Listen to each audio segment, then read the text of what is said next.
Thank you all for coming to tonight's workshop. Let the record show that all council members are present. We will start with citizen comments. You have 4 minutes to speak. Council, you have 1 minute to respond, if so. Michael Fornino.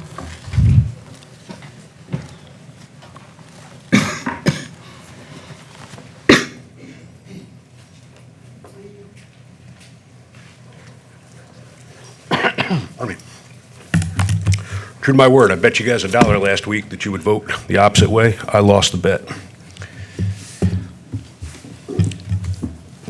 Interim report for architectural projects regarding City Hall.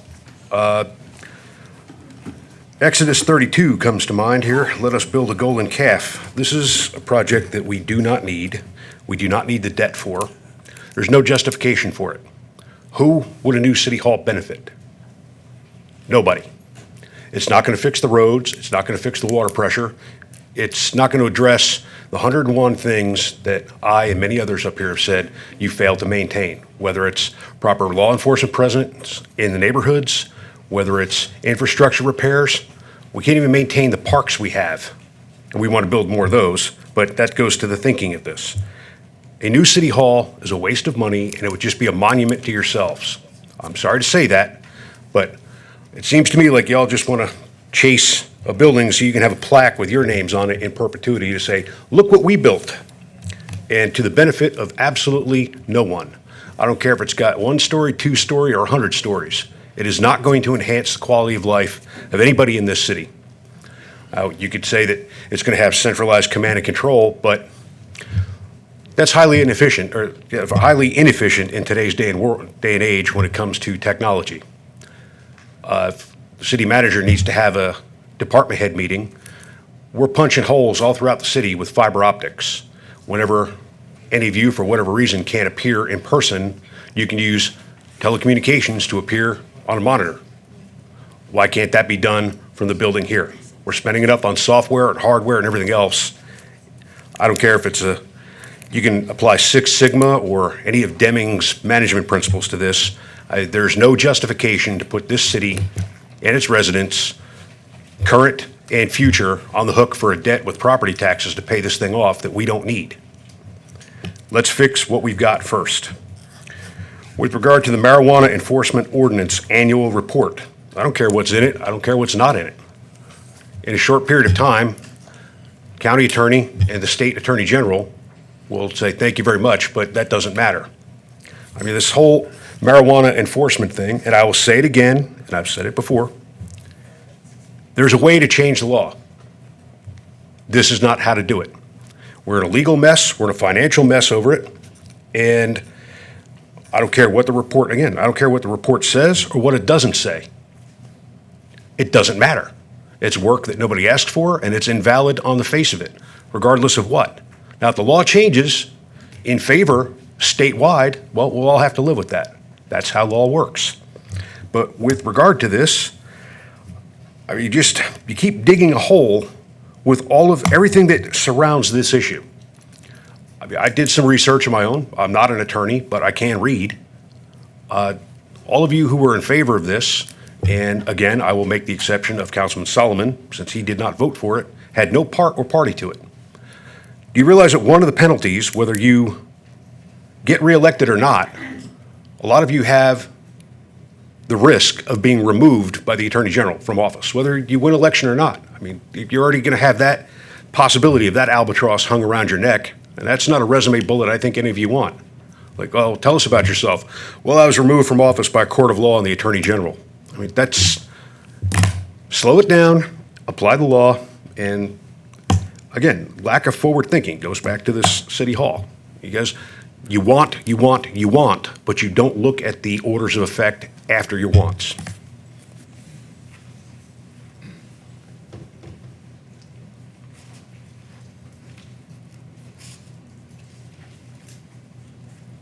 Mr. John, hello? Did somebody want to, oh, I apologize. Councilmember Boyd, I Thank you, Madam- apologize. Thank you, Madam Mayor. I just want to say that I appreciate Thank the you. forward thinking of this council in regards to the city hall. We do know this building is over 100 years old. We understand the cost savings that will be associated with another city hall, as well as the need to consolidate departments. So I think we are on the right track. Thank you. Thank you, Mr. Boyd. Councilman Boyd, is there any other council members like to speak? Mr. John Malamet? Good evening, sir. You have 4 minutes, and I apologize if I mispronounce your name. Thank you, ma'am. No issues here. City council members, everyone in the building, I'm Jonathan Malamed. I'm an owner of a small business here in downtown Killeen. We do $3 to $4 million in revenue, create almost 15 jobs at this point. We've been in downtown Killeen for 5 years and seen remarkable changes as of the last couple years after Kate Cazito became involved in the organization. I'm here to talk about the need for a centralized city hall in our community. Let's face it, the way things are, as of right now, with government buildings scattered all over the place, not only are you consuming a ton of real estate that can be released back to the public, but you're also making it very difficult on the convenience end for the citizens of Killeen. Think about it. You want to pay your water bill, you need to trek across town. You need to pull a permit, that's another trip. You need to pay a ticket or a fine, that's another trip. If we're not getting the hint here, there's a lot of driving that's associated with trying to do your daily tasks. All of this eats up time and energy when it should be as simple as a one-stop shop. Having everything under one roof would make a world of difference for a lot of us. Plus, let's not forget about the safety aspect. As said previously, the safety is an issue. A centralized city hall would mean more police presence downtown. This would be something that we can all appreciate and be thankful for. It's about time we tackle safety concerns head on and make our downtown a place where people want to be, like our neighboring cities of Belton and Georgetown. Now, I get that some folks may be worried about the financial side of things, especially with the talk of a big bond proposal. Here's the thing, the impact on property taxes would be minimal. And as a business owner with multiple businesses and ownership of multiple properties, I would love to pay a little bit more money to have a centralized location, but also to ensure the safety of downtown Killeen, to bring that bad stigma that we're provided and everybody amongst everybody believes there to be. I've been down there 5 years. We've never had anybody vandalize our property. We've had nobody steal anything from us, but that's only because the police department is driving very hard and providing as much resources as they can, but they're stretched thin. And I would love to see just more of a presence there so that the city can grow and flourish and be something to be proud of. I understand that from my understanding of the budget and talks amongst the budget, that we're only talking about a few extra dollars on our property tax on an annual rate. We're not talking thousands of dollars in property increases. I believe that you would probably save the amount that you spend on gas going between locations to get your water set up and so forth. So again, even with this increase, I still believe based on historical data that we'd be paying less taxes today than we would be 10 years ago or a decade ago. In the end, it's all about progress. It's about making the city a better place to live, work, and enjoy. Let's invest in the future and give downtown Killeen the boost it needs to thrive. Thank you for listening. Again, John, a business owner, a veteran, and a neighbor. Thank you. Melissa Brown.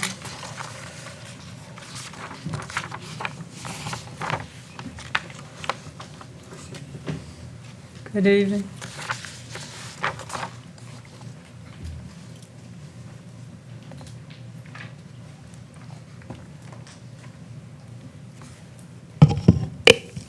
Whatever it is you have on the agenda tonight that's brought out so many citizens, try to add it more often because I love seeing so many citizens out here and engaged. As far as the City Hall project, the last update was that the idea is to demolish the police station in North Killeen and then to do some additional work, additional stuff in the parking lot and potentially across the street from that, which is going to take up parking, it's going to take up buildings, and at the last meeting, I believe it was said that the police would not be able to use the same building as the City Hall the way it was originally designed or planned or thought up, because they have some very specific needs.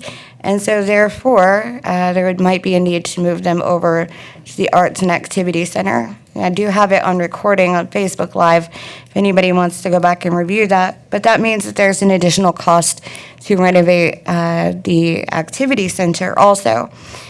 It's also not been determined that these buildings, once vacated, will go back on the private market. They may belong to the city still, they may become PPVs, and under a PPV, we still do not have that tax income coming in for it. We have roads that we can't drive on. Under the ADA project, Phase 2 update, you're going to see that in sectors 4, 5, and 6, I believe it is, about 30% of the sidewalks failed, which means there are gaps in them, or that they're just not there, or they're broken, their incline is not correct. For one reason or another, they are not ADA compliant. We are talking about tens of millions of dollars to get our city ADA compliant with the DOJ.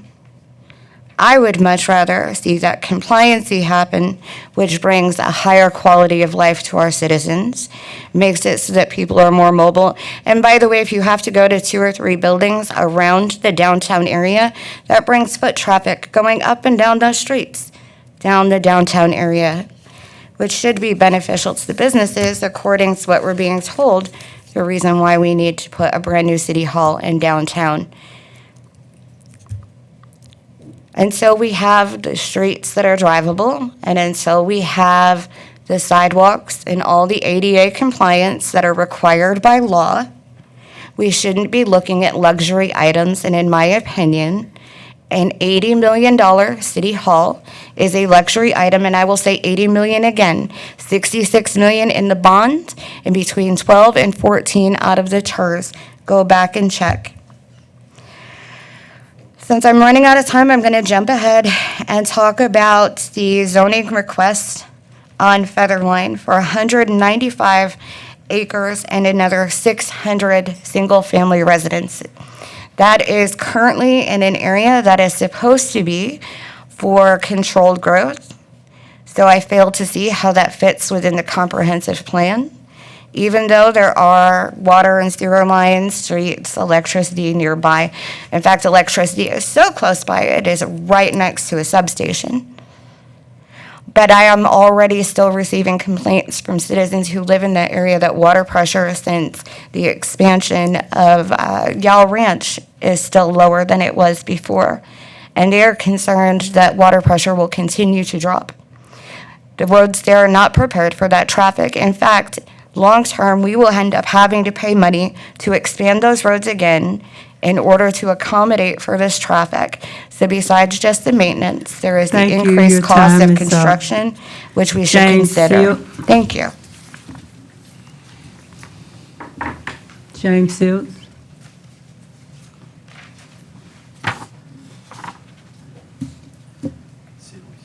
James Seals.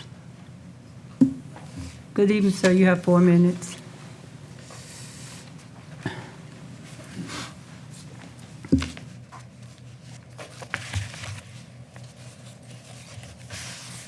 Just real quick, did y'all receive this report that I sent to you via email?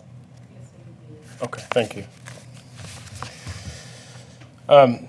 So good afternoon, Mayor and City Council members. I was actually prepared to speak next week, but I just wanted to point out a few things regarding the case of rezoning on Featherline Road.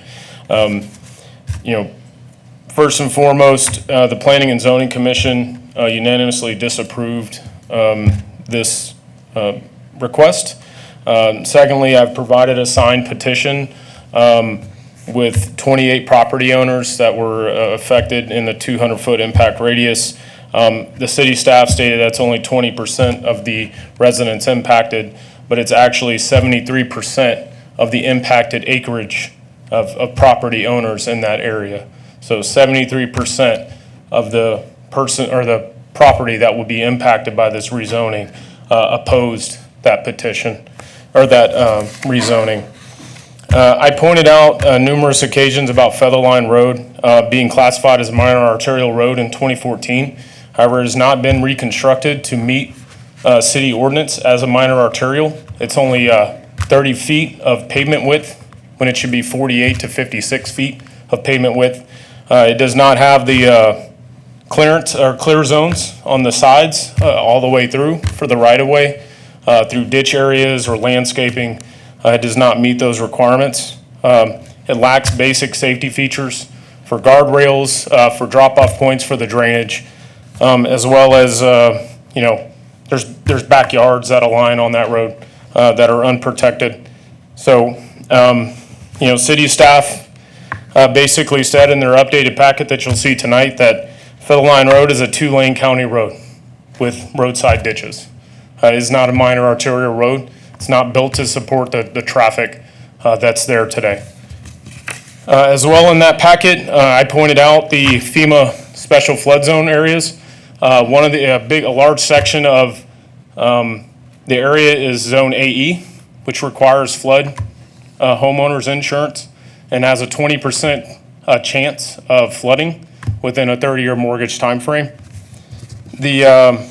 It also has wetland designations. If you ever look at the map in that area, you'll see everything is brown except the wetland designations that are there. Those are all going to be green because of the underground water. And I could tell you based on this last rain, that's where all the water flows, from Llewellyn off of Stagecoach down into those areas. As per Bell County and FEMA, they stated that you should not be backfilling wetlands and floodplains, period, because you'll have backwater issues, floodwater issues for surrounding residents. For Public Works, I provided the comprehensive plan for 2024 and 2029. Yow Ranch is still projected to have numerous residents that will only have 35 to 50 PSI of water pressure. 35 is the minimum for the state law. And those, even with the additions in Turnbow, elevated storage tanks, everything, they will continue to have low water pressure regardless of what you do right now.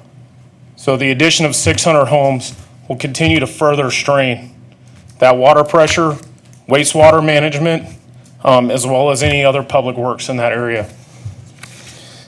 The bus barn that is located on Tremere, I provided an audio sample of what we hear every day.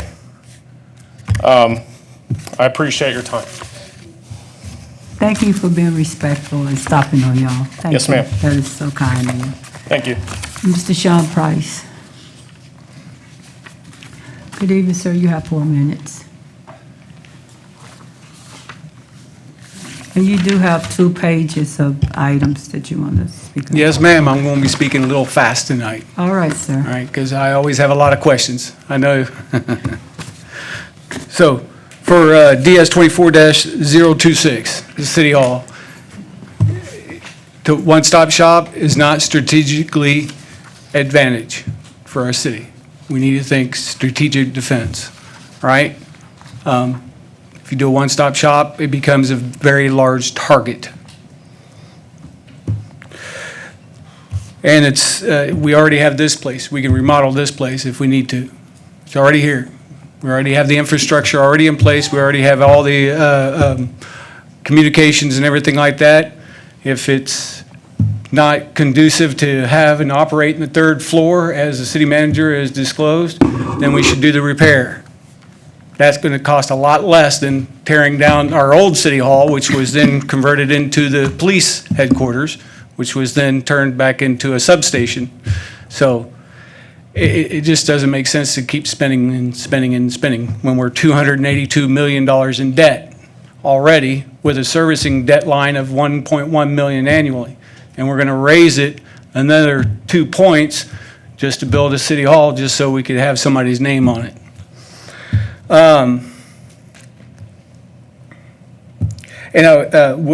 With 24-027, I was just wondering what the cost of that ADA survey was, to actually, when the whole survey was done in the city, what the actual total running cost was, because that wasn't developed. On DS 24-028, The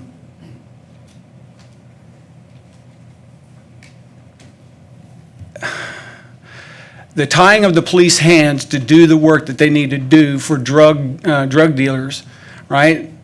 This Prop A, or whatever you want to call this, right here, was bad. It was very bad law, right? 10,117 people voted for it out of the 159,000 people, right, we have in the city, but only 66% of those, or 66,000 of those, are registered voters. So we didn't have a comprehensive thing, and I think that when we vote for these things, we should have at least 50% of the population represented in the vote. So it's an opinion. I think that that should be codified in the law when we go forward with making types of laws like this that degrade the society that we live in. Under this section 22.81, underneath chapter 22, article 5, this is just a drug dealer enforcement act. This gives them occupation in our city. That's what this does. Allows people to do drugs. And I think if you look at the stats in the presentation, it's actually increased the amount of drug arrests that we have in the city of Killeen compared to comparative years. Under 22.84, Article 5,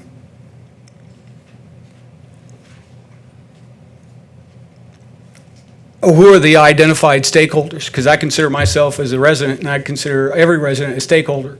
But this is saying that there are other people other than the citizens of Killeen that are actual stakeholders in this law. So I'm just wondering if that could get that clarification there. With 24-029,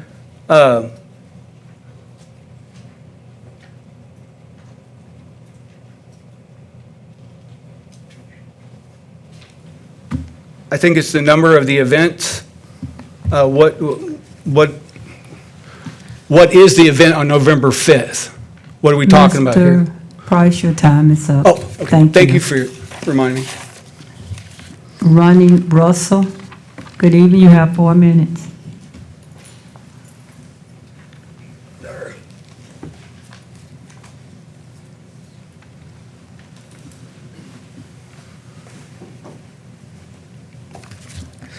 Good evening, Mayor, City Council members, City Manager, Assistant City Manager, City Secretary, and the audience, and citizens as well.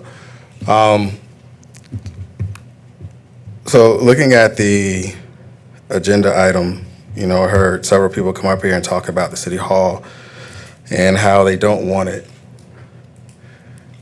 Way before we were all here, I'm sure the same people said the same thing about this building. I'm sure there were conversations that were had about other sides of the street and don't do this and don't do that, but actually it had to happen regardless. I'm seeing roads being worked on right now on Tremere. So if you didn't come down Tremere, you didn't see the work that's being worked on right now. Is it something that's going to change instantly? No, it is not. It's going to take work. It's going to take a process. I got here in 2013. Some of the roads that were bad at that time, some of them have been worked on multiple times. But that's just the process. You know, we don't control the weather. We don't control the hail. We don't control any of that stuff. So the roads are going to do what the roads are going to do. But the one thing that we can control is our process of thought and forward thinking. Because being a forward thinker, you have to be an early adopter as well. So in that process, I think that a consolidated and centralized City Hall would do very well in this area. Now, if it is somewhere where we're saying that the other offices that are outside of that City Hall is going on the tax roll or is going to be sold off, then I'm sure there are citizens that would say, okay, I'm for it because of this. I think if we work in that vein, then there would be a lot more ease when it comes to those that are hearing that type of process that's started. And I think that, you know, just like Mr. John has said, is going to be beneficial. Because if you look at other cities, not that I'm playing sides or seeing what other people are doing to say we should do the same thing, but if you look at other cities, if you look at their growth process and the growth spurt and the things that they've done, a lot of it started with the city hall, then everything else began to flourish from there. So I would say when it comes to the new city hall, I think it's a what makes sense. Is it something that we need to do now? Probably not, but is it something that needs to be done? 100%. And also talking about the agenda item of the Juneteenth, I'm all supportive when it comes to a group and a consolidated effort when it comes to celebration of Juneteenth. The Innovation Black Chamber of Commerce has a city-supported event, which is the Juneteenth Festival, as well as the Juneteenth 5K. So if the city is supporting the Innovation Black Chamber of Commerce Juneteenth festival, then if there's another organization that want that same type of support from the supporting perspective, then I'm all for it. I'm all for about what makes sense, and I'm all for about the work, but I'm also all for about the collaborative effort. So the consolidation of City Hall, it makes sense. Is it something that need to be done right now? If we put all things in line, probably so, as long as everything else is going to be done. Juneteenth, same thing. Hope to see everybody out at that time, because if not, why are we still coming up here talking about Juneteenth, but the same people that's here hearing it don't come out and support those events as well? And I'll leave that alone. Thank you. She's on the way.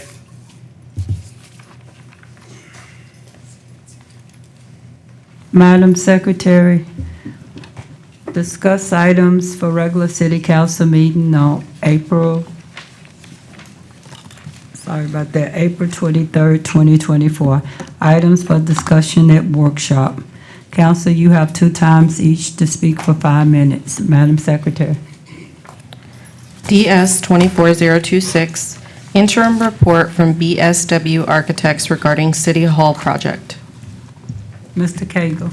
Yes, ma'am, Mayor and Council. We have Denny Bowles here with BSW Architects to give you a fairly lengthy interim report. This is nowhere near a final report, but it's the start for some more discussions that are needed before we can get to a final report and a final schematic design. These are not construction drawings. This is just overall design. What you're looking at right now are how we got to the space requirements, the layout, many different options of site plans. And Denny, come on down if you want to come right over here. We've got your presentation loaded up.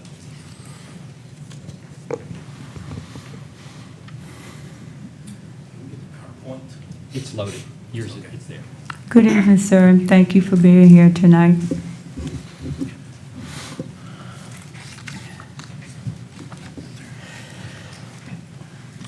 Good evening, Council. Thank you for this opportunity to present an update. As Kent was saying, this is purely, it's a study.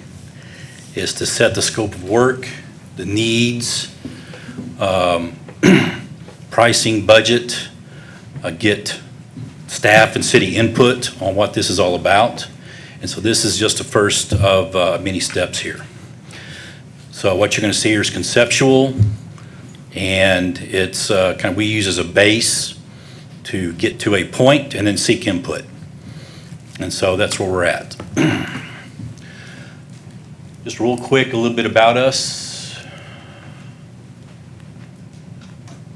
Okay, so again, just talking about the study process here is we have met. First, we send out questionnaires. Questionnaires ask a lot of information, from staffing to storage to parking to a number of things. And it starts the process of getting feedback. And that's what a lot of this process has been up to this point. It's just getting a lot of data and feedback and analyzing it and presenting it, calling it, and then going through the process again. So we met with departments several times to go through their spaces. We have set staffing and square footage needs for 5, 10, and 20-year periods. Also, parking, which will be a point of discussion today, is what are the parking requirements? Because we are bringing several departments and staff into one location. And then we have some conceptual kind of how things are working. Some of the options you'll see, it's not meant to be an answer. It's meant just to show sometimes what's not working and why, and to flush things out for the next process. Again, no final solutions here. And these are the departments in the study that took place. I won't read them all, just that there's quite a few of them. So we started off with facility tours, and this helps us get feedback from the staff. And we toured 3 facilities, Cedar Hill, North Richland Hills, and Georgetown. And a big part of this is not necessarily what you want at times, but you may visit a facility and know what you don't want. And this helps us, because that makes the process more efficient, and we can focus on what is important to the city. And a lot of things were discussed. We had some really good tour guides that kind of went through, as any project, the good, bad, and the ugly, what they would do differently. And so it's just kind of going through and kind of noticing each one of these are different. Georgetown, 2 separate buildings. City Hall in one, City Council and Court in the other. And again, this just shows kind of some information that we gave the staff and those who attended prior to attending. So as we walk through, we have a better idea of what we're looking at and why. And go through just offices and storage and relationships. And of course, the theme that everybody heard was you cannot have enough storage. And different types of council chambers. Some are more formal, some are more utilitarian. Again, it depends on what the city's expectations are. And so these are just some from Georgetown. Went to North Richland Hills, and it combined all of their functions into one campus. Police, city, administration, court, Parks and Rec. And so we went through that. In this case, we actually happened to design this one. In 2014, I believe, is when it was bid. And again, just giving the staff information just kind of on what and how the building came together. Visited Cedar Hill as well. It's different. This combines city functions and school administration. So again, a different perspective on a city facility. And so this helps give us information as we get into the study, because now we've got some thoughts on what to do, what not to do as we begin working with the city. And so you can see here, we start with what's your population and what's your population growth. And here you're seeing you're at around 161 right now, and in 2043, you're anticipated to be 213,000 and change. Like the rest of Texas, everything is growing. Again, we met with each department at least 4 times to go through their spaces, go through projected staff. That's where we start first. And then the building and parking needs of each department. And then we use what we received from the city or what they see as comparable cities, and here you see those.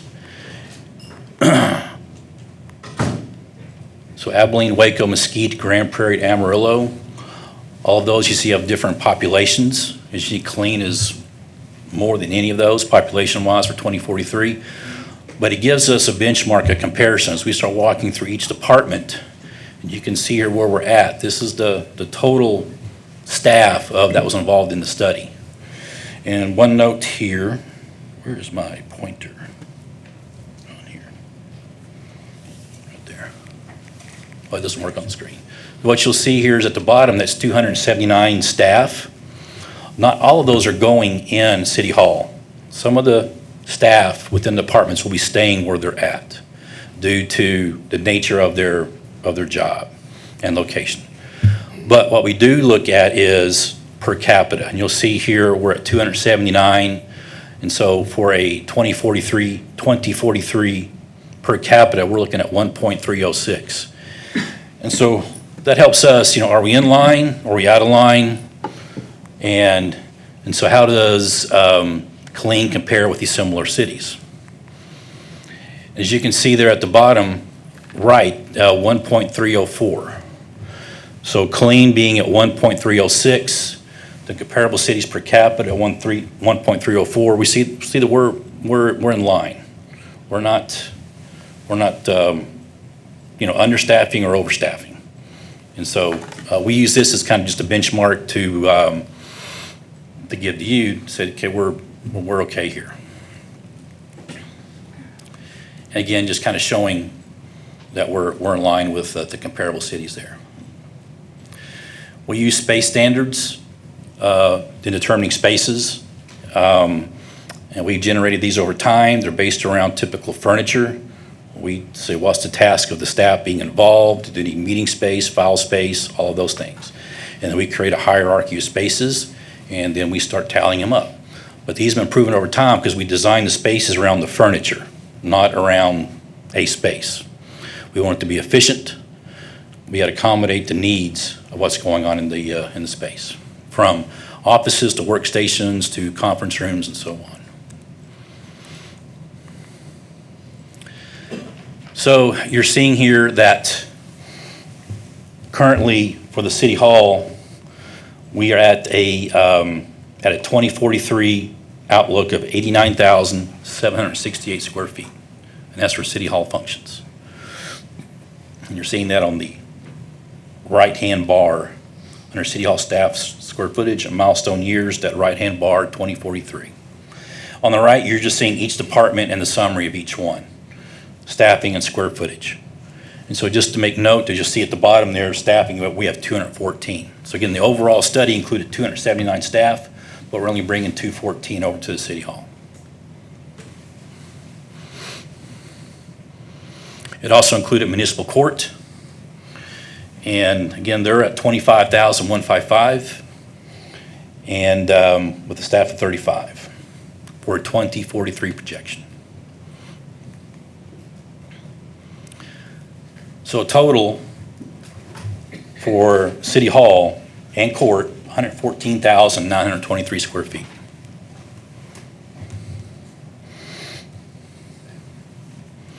For 2043. We also were assigned the police north substation because the site will take over that space. So we went through there, the same way. And again, they're at 21,532 square feet with staffing of 63, mainly patrol for the substation. So we get this, and we just don't sit on it. We do look for efficiencies, and we do look for, start looking at staff and projections of 5, 10, and 20, where all that makes sense. And so, as you can see, original here for each one, which is typical, kind of calling and bringing that down. Each one of these has come down. You can see City Hall went from 227 to 214 staff, 95,450 to 89, and then court's the same way. Court, not as much because you're dealing with 2 courtrooms, and when your audience is dictated, those spaces are pretty much are what they are. And then police, again, just a little bit of reduction there as well as staff.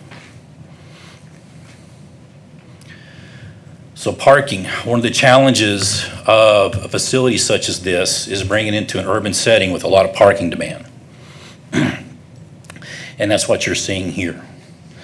And so you're seeing from a public standpoint, 159 spaces for the City Hall and 114 for the court is your main public load there. City staff, 254. That includes the staffing that's anticipated there plus 50 city vehicles that will be there at the City Hall. Code enforcement, things of that nature. So it's a total of 641 spaces. That's a lot of parking. But also what we did, and we'll go into this into conceptual, it made some sense to take police and move them out. Bringing police into an urban setting such as this one, especially parking, trying to combine parking. Police need and want secure parking. And when you get into an urban setting, you have limited parking area, that becomes, could be an issue. So we said, all right, we have the opportunity to put police someplace else, and we'll get into that.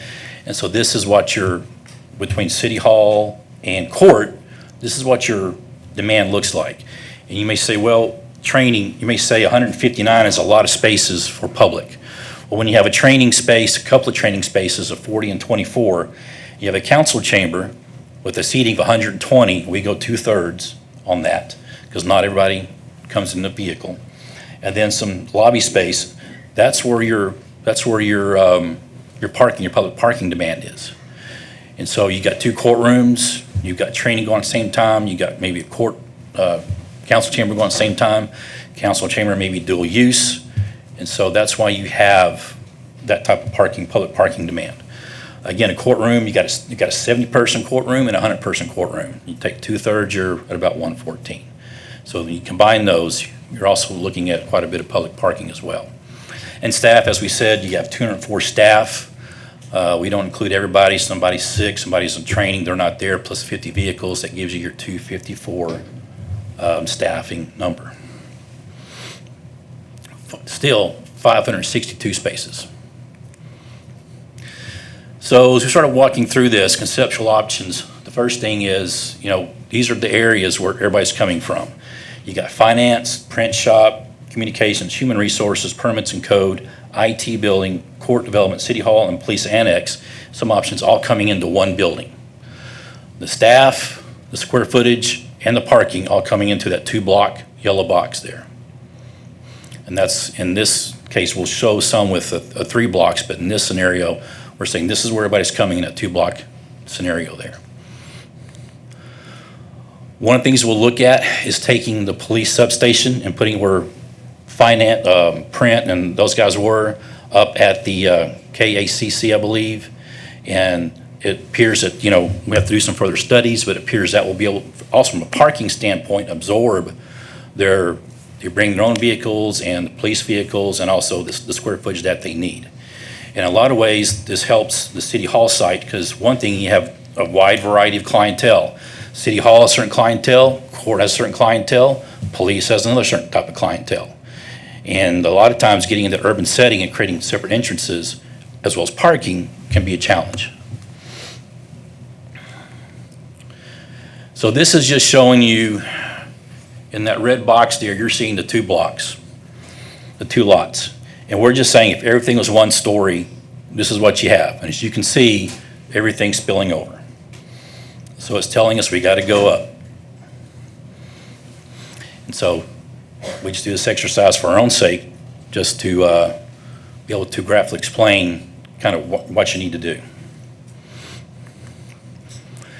And in these series of options, we said, well, we have parking on 1 block, and we have the City Hall on the other, and we're going to keep Avenue C going through. What does that look like? And so in this option, there's also what you'll see, what we're going to look at here is also massing comparisons. City Hall compared to a parking garage. And you'll see that to get to the ultimate, if the city's expectations is to have structured parking for everybody, it's about a 6-story parking garage, which doesn't sound quite right, but that's what we're here to talk about. In this case, we're just filling up the 2 blocks with City Hall on one side. In this case, it does include police, it includes courts, and City Hall. And City Hall would be probably community development on the bottom floor. That's your heaviest public traffic. We try and get those on the lower floor. And so this is what it's looking like here. And so you'd go up a 2nd level. So you're looking at just as a comparison, you have a 3-story parking garage and a 2-story City Hall. Now the parking though is 364 spaces. So remember, it's, well, I count 641 if you include everybody. So as you can see, if the expectations is to have parking for all, the 3-story parking garage does not meet that.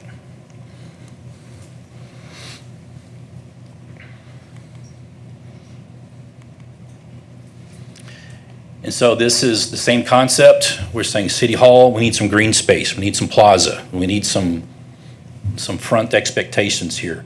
And again, this all depends what the city's image expectation is for the image that you want to put forth with the public. And so what it does is makes us go up higher. So now we have a 3-level facility with a 3-level parking garage. And so it's just what you're seeing here and how that would look.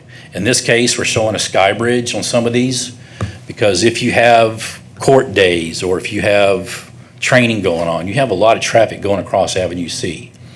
So a sky bridge may be one option that may need to be considered if you want to keep Avenue C.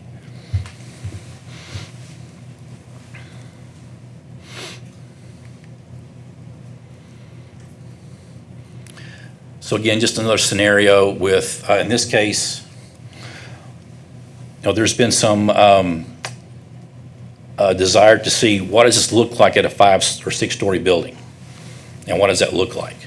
And you can see here, we said, well, we're going to go up, and as you can see, our footprint gets smaller and smaller as we go up to get that height.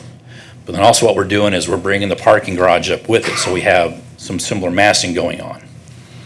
And so we're just seeing what's going on here as we work our way up. And in the end, again, we have continued City Hall space, and it's all by demand. We'll put the most demand at the lower floor and just work our way up. And put in a couple of, located elevators here and there to get people right to where they want to be and help that process. But this is one option. Again, there's no design here. This is purely math and what that could be, and what that would look like. So there's your 6-story parking garage, 5-level parking garage, and a 5-level City Hall. So what if we close up Avenue C and bring these two together, bring these two lots together? What does that do for us? So here we able to keep some green space. Again, just this one includes police on this one. And one of these things that you'll see is on this one, if we're maximizing parking on the parking lot, you can see getting and one premise here is Avenue D is your focal point. That's where the public will most experience and visualize City Hall. And so you have that. And as you can see here with the parking space, parking garage behind, getting into entering these buildings from a public standpoint can be a challenge just because of the orientation of these. And again, this is the premise that we started off, all this could flip, but this is where we started at. And the same thing here, we just continue to go up. But again, how do you get people from the parking garage over to City Hall? And we'll get into that more. So in this case, again, you have an Avenue D visual presence. And in this case, we've got a 3-level facility, and each function, police, court, and city have their own entry coming off the plaza there. And here we can get them off the parking garage and into the City Hall. But all of these, in this function here, one of the complications is police. Police sharing a parking garage, needing their vehicles to be secure, sharing with public and staff, in this case, can be problematic. And getting them, we want to secure some of those areas there in the parking garage. And so it has been done, can be done. It just puts a higher demand on that parking garage. And so here we're just working our way, just showing it's a 3-level facility in this math in particular with a smaller third level. And again, this is without police. Again, this is showing City Hall with a separate entrance to court. Again, different clientele. And these can be 1 entry or 2 entry. We've done this a million different ways. We typically see that cities prefer 2 separate entry points because non-court days can be very quiet, and you can lock the courtrooms down. So this is just one area showing if we go with keeping with this format, we have a 5-level garage and a 6-level facility. And again, that gets all of your City Hall and court. It also gets all of your parking, public and staff.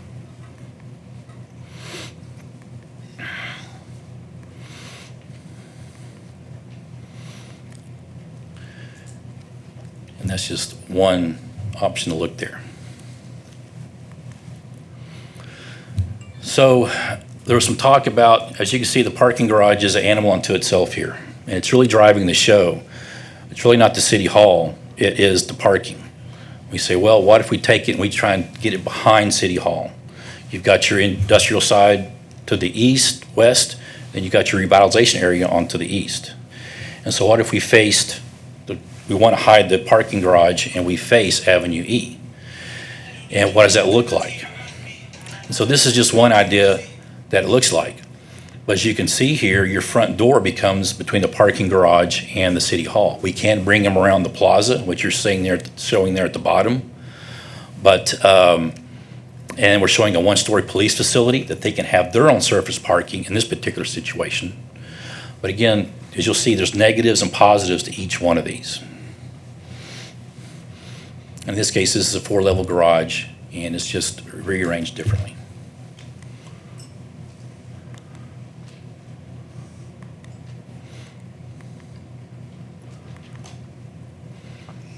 So as you can see, it's a pretty good sized parking garage on the back.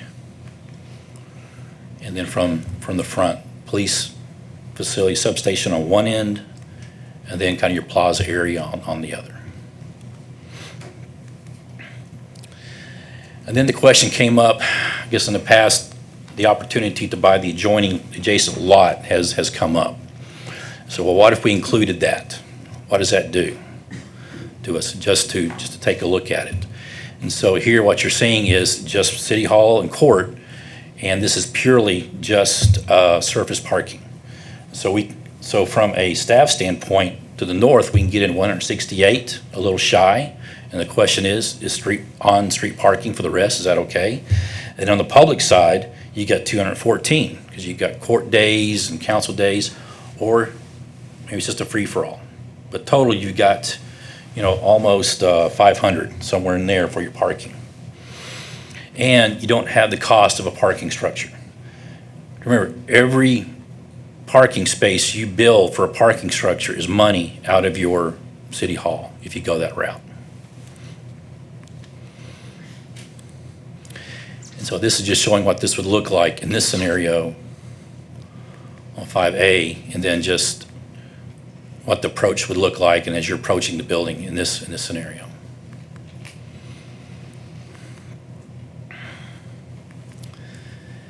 And then 5E, 5C on this one, we reorientate the building so that we have a clear path for the public and some additional parking structure on the adjacent lot, so we can get up to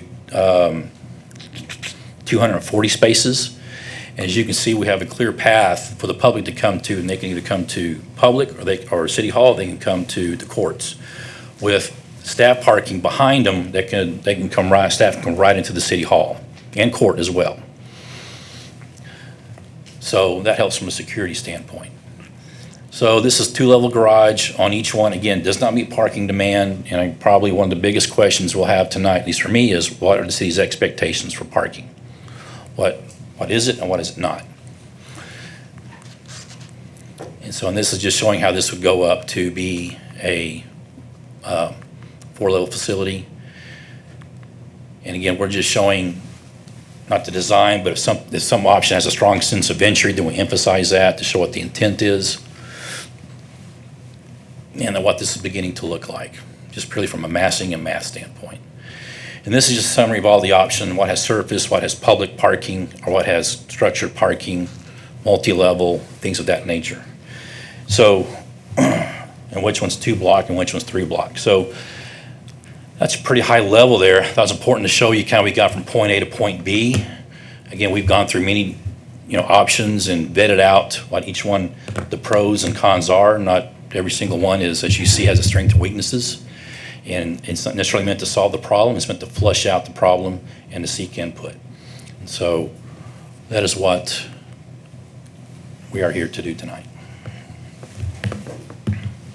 And sir, thank you for your presentation. Mr. Cagle, did you have anything you wanted to say before I open it up to council? No, ma'am. Do any council members, Councilmember Adams? Thank you, Madam Mayor. I know parking is a big deal, and just nesting that with our downtown revitalization efforts, did we consider the parking on the street and the possibility that the City Hall parking could also facilitate parking for whatever future holds for the downtown. You mean expanding the parking garage? No, just the use of the parking garage, parking facility or surface parking could also be public parking for Yes. any other event or what have you. And then the street parking, did that get in consideration of? In this total? exercise, it did not. Okay, What we wanted to explore is just what the parking structure would be. We know there is street parking available, but to simplify this first step, we just want to show what it takes to get there. okay. Thank you. Councilmember Boyd. Thank you, Madam Mayor. I think I'll be the first to say that's a lot of options to sift through and make sense of. The goal is, the next time, to cull those options and come with less, because we do want to cull them so we can now start focusing on what the city's preference is. We can start getting into the details, pricing and budgeting of Sure. those. Sure, thank you for the presentation. I never imagined the concept of closing that portion of Avenue C, but that is something that's common or does happen when working in downtown to build a structure similar to this. So I think that's a major conversation the council will have to have, looking at forward planning on that, whether that's going to be appropriate. The parking aspect, this is new for me. To hear it will pull from every dollar from City Hall has caught my interest. There is a need for City Hall. There's no question about that with us sitting in this 108-year-old building, so that doesn't change. The CAC building being used potentially for the police, North Police Precinct, I personally do think that is appropriate. I do think that's appropriate so that they could have their autonomy in that area. And then you spoke about the parking for the vehicles and why that's important. So I do agree with that. I did have a question about the potential for, well, let me ask this question. What was the square footage for the court? 25,000. It was about 25,000. And the council chamber was about how much? How large? You would ask me that. Off the top of my head, I don't know. Okay. I know that the audience for one is 70 and one is 100. But I can get you what those numbers are. That's fine. And while these other questions will begin to generate in my mind while while other council members are talking, I did make note of the growth projections, and it was in 2043 about 213,000 citizens. And so that's larger than all of West Killeen of District 4. And that's just in 20 years. So I do want the public to take that into consideration. We do know if the bond potentially did not pass, we'd have to wait another 5 years to get this process started all over again, which is a delay, which is added cost. But I do appreciate you answering those questions. Those are my comments for now. Thank you. Thank you. Any other council member? Thank you, Councilmember Adams and Councilmember Boyd. So, sir, there were 5 options to choose from, and you want our input, Mr. Cagle, on which direction the council want to go. That's a lot to take in without really studying it, so I don't see how you can make a decision. It's not meant to be tonight. You Yes. guys have a lot to chew on there. Yes, sir, thank you. And Mr. Cagle, what I was saying, I don't know how it is to make a decision, but can we get the slide deck? That's one thing. Yes, ma'am. And the second thing I wanted to talk about, first of all, thank you and your staff for going beyond to work with this gentleman to ensure that we do have options to present to the public. And so do you have a timeline that you want everything back? And if so, when will the public have input? The council going to decide on 3 options or 2? I'm not sure which way the council is going to go. So Yes, just a ma'am. Well, we work timeline. backwards a little bit. August, we need to call an election around the 1st of August. So in order to have something to have time for the public to really digest, we probably need something a final, not design, but final concept, final layout in May. Oh, wow. So we'll get all this out to you, and we'll probably need to put this back on an agenda very, Real very soon. quick.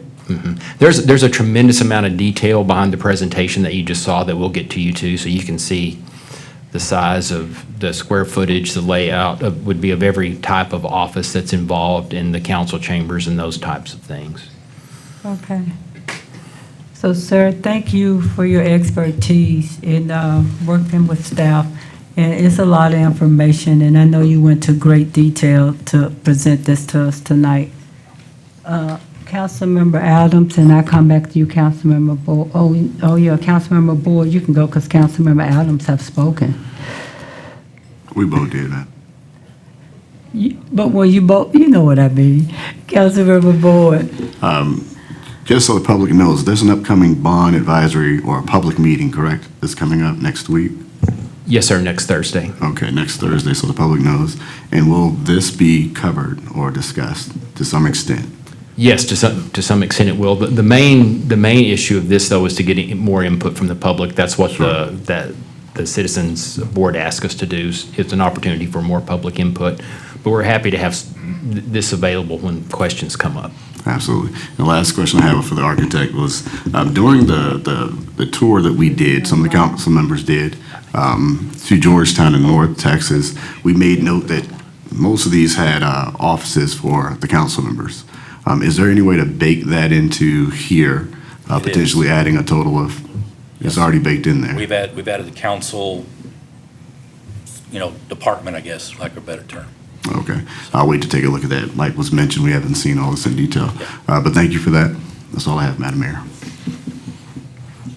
Thank you, Councilmember Adams. Thank you, Madam Mayor. My comments almost similar to Mr. Boyd's, Councilmember Boyd, about the public input. Is in the timeline, are we able to have more than one, just in case, Mr. Cagle? Yes, sir. Just as long as it fits the timeline so that we can do what we got to do and then call the election if that's what's going to happen. Right. That way, because I know for one of the visits, I think it was Cedar Park? Cedar Hill. Cedar Hill, the way that their process included a lot of citizen input, even to the point of some designs. And I don't know when that comes, either after we make the decision to go forward or before. I think that would be after, when you're talking about the Design final stuff, design. okay. Everything we're going to have now is going to be conceptual. Right. Okay. Thanks. Yeah, only thing I ask is just if we can have more than one, so we can cover as much input as we can from citizens. Yes, sir. Thanks. Thank you, Ms. Adams. Thank you, Ms. Adams. And this slide deck will also be put online for individuals to review it. Mayor Pro Tem? Good evening, sir, and thank you. My question is for basically first responders. When you start being specific about your parking garage, and if it's 5 floors, 6 floors, 3, 4, it does not matter. Could we place them on that first level? And the reason being is because if there's traffic, if there's movement, I just want it to be a smooth transition whenever they have to leave, that they have no interruptions as far as other cars and parking. And the safety of the building as far as I know we have in building and codes that there's emergency exits and all those good things, but for it to be plentiful. And I'm saying not just the minimum, but plentiful. Because I've been in buildings and you couldn't get out but 3 ways. And all 3 ways were a problem. Yeah. So I just want to ensure the safety of everyone there. That's really important to me. That we can come and go, and especially in that parking garage, when they're moving, that it's directional. Well, we can look at a couple of different ways to enter and exit on that. It just eats up parking spaces. So it's just, we have not got into that in detail yet. That's still part of the process. But if that is a priority, then we'll make that happen. Not so much a priority, but if our police is there, they need to get out. Yeah. And we don't need to be moving cars and all that good stuff, trying to get them out or stopping and moving to the side. I just would like to make sure that we have designated spots. And I don't know, I'll talk to you offline in reference to fire and how all that good stuff happens. Sure. Okay. Councilmember Solomon? Thank you, Madam Mayor. I wanted to know, Mr. Cagle, let me ask you, when is the next time that you would bring a presentation to us, again, being that we're on a tight timeline here? I think once we get input from public and council, then we would revise everything, sharpen it, and then come back to you. Okay. So we're talking about in the next month, so, Oh, yes. Yes, sir. thank you. Thank you, council. If y'all have any input or suggestions or recommendation, once you get the slide deck and had opportunity to dive into it, please send it to Mr. Cagle so he can pass it on to Mr. Boers, and they can add those recommendations as an option to one of the 5 options. Mr. Cagle. I think one thing for you to really focus on is, or a couple of the big questions, is the police perhaps being at the CAC. Because we looked at the court facility downtown, we move out of there, we feel like that has commercial value. But at the CAC, there's office space there, but I don't think that has commercial value because I don't think the council wants to give up the CAC portion of it. So it seemed to make sense for police to have their own building in that, and it was more cost effective. So that was the thought process behind that idea. The other thing to focus on is structured parking versus can we do it all on surface parking? Because while it may not be exactly true that the parking comes out of the city hall, because we don't really have a final budget number yet, but it still adds. It's an expensive option that it adds to the building, so it's just something to keep in mind. Anybody else? Thank you, sir. Thank you, sir. Thank you, Mr. Cagle. Madam Secretary. DS 24027, ADA Compliance Project Phase 2 Update. Thank you, Mr. Cagle. Yes, ma'am. Mayor and council, as you remember back, you'll see this in the presentation, but it's back in '21 when we started this process with the federal government. And the city has completed many projects during that time, a lot of the low-hanging fruit, things that we knew that we could take care of on our own.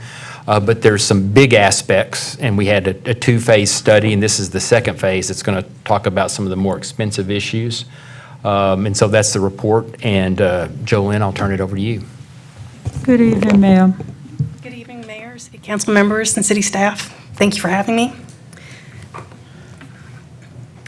As a background, as he discussed, back in June of 2021, we did enter into that 3-year settlement with the Department of Justice that required for us to go through all of our assessments of our facilities, our programs and activities, as well as our public right-of-ways. In May of 2022, we did contract with Meeting the Challenge, STV company, to evaluate our services, our policies, our practices, facilities, all through part of Phase 1. And that included the 56 facilities, our 31 parks and trails, our website, and many other portions of the city activity programs. For Phase 2, we entered into a contract with Meeting the Challenge, the STV company, to evaluate our public right-of-ways. And that assessment was divided into 7 different work areas throughout the city, from the highest priorities due to pedestrian traffic, city facilities, and older areas of the city, but also areas south of 114 or I-14 and the areas west of the city. I'm going to ask our consultant, Meeting the Challenge, to come up and help go through these areas and give you the demonstration as to where these items came from. Thank you for having us. Good evening, sir. Would you please state your name for the record? David Wegener, project manager with Meeting the Challenge, STV. Thank you. Thank you for having us. So just kind of quickly going through our work areas. Our highest priority area was the downtown Killeen area. So this was our first work area that we did our data collection in. Data collection for this happened April of last year through July of last year. This covered about 7 square miles and consisted of about 196 linear miles of sidewalk and a little over 1,800 curb ramps. Area 2, that one we simultaneously did data collection in April through July of last year. This covered about 3 square miles and was a little bit east of the downtown area. Consisted of about 97 linear miles of sidewalk and about 951 curb ramps were included in that area. Work area 3 is also a priority area, and we were able to have a third team simultaneously collecting this area as well. Again, April through July of last year. Consisted of about 6 square miles with around 86 linear miles of sidewalk and around 780 curb ramps. We then worked on work area 4, south of I-14, in August through October of last year. This area consisted of 6 square miles, about 130 linear miles of sidewalk, and around 1,100 curb ramps. And then work area 5 is again south of I-14, and this was also done in August of last year through October of last year. Covered about 10 square miles. And 120 miles of sidewalk and around 1,400 curb ramps. Area 6, we started in October and finished this in January. This covered about 8 square miles, 91 linear miles of sidewalk, and around 840 curb ramps. And then Area 7, we just actually wrapped up. We began data collection here in January of this year. Finished a couple weeks ago with data collection. This consisted of about 6 square miles, another 130 linear miles of sidewalk, and about a little over 1,100 curb ramps in mostly residential area. So to do this, we did 2 different sections in here. You want to go over that one, or you want me to do it?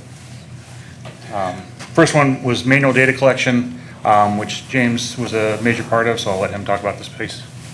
Good evening, sir. Would you please state your name for record? Yes, James Wick. I was the field team lead here in Killeen. Thank you. We primarily conducted our surveys with manual tools. We were using iPads that were GPS enabled, so we could locate all the points that we identified and know exactly where we were at any given time. And we used a 2-foot smart level, which you can kind of see on the right pictures there, which is and we calibrated those a couple times a week to ensure reliable information. And those give us a readout of slopes on any given surfaces that we used. And the 2-foot level is a approved DOJ or tool that they recommend or accept. So it's a valid source of information. And then we compile that information with the GIS information that we required from the city when we started this project, and then we're working on finalizing, compiling all that information for you, and then also tape measures. But the primary tools are levels and tapes. So it's a fairly simple process, but it gives us very reliable information. Thank you, sir.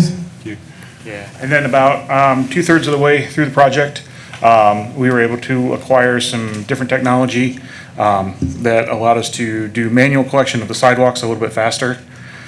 And so work areas 6 and 7, we were able to collect data using the scooter. And then you want to talk about this piece? Chad Hall, Mayor, Council, thank you for having us. We rented this scooter here, brought it down to work area 6 and 7. We're able to grab probably about 12 to 15 miles of sidewalk per day, whereas on manual data collection, we were grabbing 2 to 5, right? So we're moving through the data faster. This is a snapshot right here of a dashboard we put together that shows the data that we collected along with some aggregations of that data. If you have a failed panel of sidewalk, you're not just going to rip out that panel, you're going to have to rip out the one adjacent to it on each side in order to tie in. And so you could go through this data and take a look at that. It also shows some of the level change events or gaps, cracks. We did our best to keep all 3 wheels down on the ground. We didn't make that happen, but we didn't get injured in the process. but a great use of technology to get through this data. I believe we're going to pass this information on so that you guys can have access to view and take a look at the data actually yourself. Thank you. And then from there, kind of a quick rundown of our findings. Like I said, we just wrapped up 6 and 7, so we're still going through data validation in those areas. But in work areas 1 through 3, we found about 7,200 sidewalk findings. So these are areas that are out of compliance, either cross slopes too big, vertical discontinuities, horizontal openings, that kind of stuff. And then about 2,900 curb ramp issues. And so this is, again, if there's slope issues, if there's counter slope issues, if there's areas where we've got cracks that are too big, that kind of stuff. Work areas 4 through 5, we found around 4,100 sidewalk issues, areas that were non-compliant, and then we had about 2,200 curb ramps that were out of compliance as well. So like I said, we're still working through area 6 and 7, but we'll have that data when we have it here. Just kind of a quick summary of the transition plan data table. Once we're complete with this, the output will be a transition plan data table as well as an executive summary report kind of summarizing all our findings, along with the schedule and estimated costs for repairs. The initial 1 through 3 transition plan data table was delivered in September of 2023 to work on those, or get kind of a good idea of the high priority areas, begin working on those. Areas 4 through 5, we actually just delivered this afternoon. And then areas 6 through 7, we're anticipating around May of having that complete. And that's about what we have there. Thank you, sir. Mr. Cagle, do you have anything you wanted to add to that? No, ma'am. There are no questions from council? Yes, ma'am. I'm fine, thank you. Oh, she fine. Thank you all for that thorough and detailed report. Thank you for selecting a great team to work with, and you'll bring that back to us, and we can move forward in making those corrections and coming into compliance. Thank you so much. Thank you. Thank you. Madam Secretary?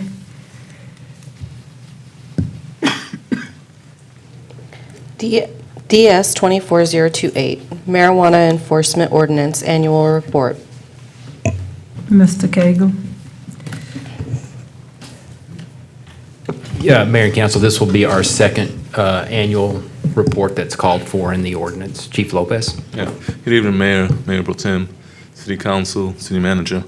I'm here to present the marijuana ordinance annual report. Let me start off by giving you a little bit of history of the ordinance. On November 8th, 2022, the citizens of Killeen passed Proposition A. On December 6th, 2022, the Killeen City Council removed the probable cause clause, which prevented Killeen PD officers from using the odor of marijuana as probable cause for a search. So that left us with Section 22-8, which is part of the City Code ordinances, where Killeen police officers should not issue citations or make arrests for Class A or Class B misdemeanor possession of marijuana offenses, except in the limited circumstances described in B, which is the next slide. And Section B says we can only make an arrest when there's an investigation of a felony-level narcotics case that has been designated as high priority investigation by Killeen Police Commander, Assistant Chief, or myself, or the investigation of a violent felony. We continue with the description of the ordinance, and it states that citations 22-81, citations for possession of drugs, residue of drug paraphernalia should not be issued in lieu of possession of marijuana charge. Section 22-82 prohibits the city, from the department from using city funds or personnel to conduct THC concentration testing. Additional sections of the ordinance states that we have to 22-84, training and policy updates, and it has to have community involvement. And it further states that actions that may be necessary include but not limited to updating the Killeen Police Department general orders, and those are in progress, updating the training bulletin as needed, training officers as needed, and updating internal databases and systems. That's ongoing. It's something we're having with our niche RMS conversion, which should be completed early next year, first quarter, second quarter next year. And additionally, the city manager should arrange regular meetings to discuss the development of policies, procedures, and practices related to this ordinance, which should include community stakeholders. Now, I'm in the process of creating the Chiefs Advisory Panel to discuss this ordinance and the results of the first year of data. These meetings should be open to the public participation, have minutes and agendas, publicly accessible, and have audio and video recordings uploaded to the city's website. That's something we're doing right now, and I'm trying to create a panel to conduct these meetings. Now we're going to go over the data, and the data in this report represents marijuana offenses from January 1st, 2023 to December 31, 2023. Now, all documented cases involving marijuana are incidents, regardless of arrest or release. Some incidents may have multiple offenses and/or suspects listed. For example, we have pull over somebody in a car, there's 4 people in the car, 2 or 3 have marijuana. That's one incident with multiple arrests or multiple suspects. Now, in 2023, this chart illustrates all the marijuana investigations incidents that we investigated. There's 712, 616 of them were possession of marijuana under 2 ounces, which accounts for about 86% of the cases that we investigated. I want to clarify that this statistics doesn't indicate that there was an arrest made. It's just a case that we investigated involving marijuana. 5% were for possession of marijuana 2 to 4 ounces, another 5% possession of marijuana over 4 ounces, 2% was over 5 pounds of marijuana, less than 1% was possession of marijuana under 2 ounces in a drug-free zone, and less than 0.2% from possession of marijuana under 2 ounces, again, in the drug-free zone. So a total of 10% in the drug-free zone, excuse me.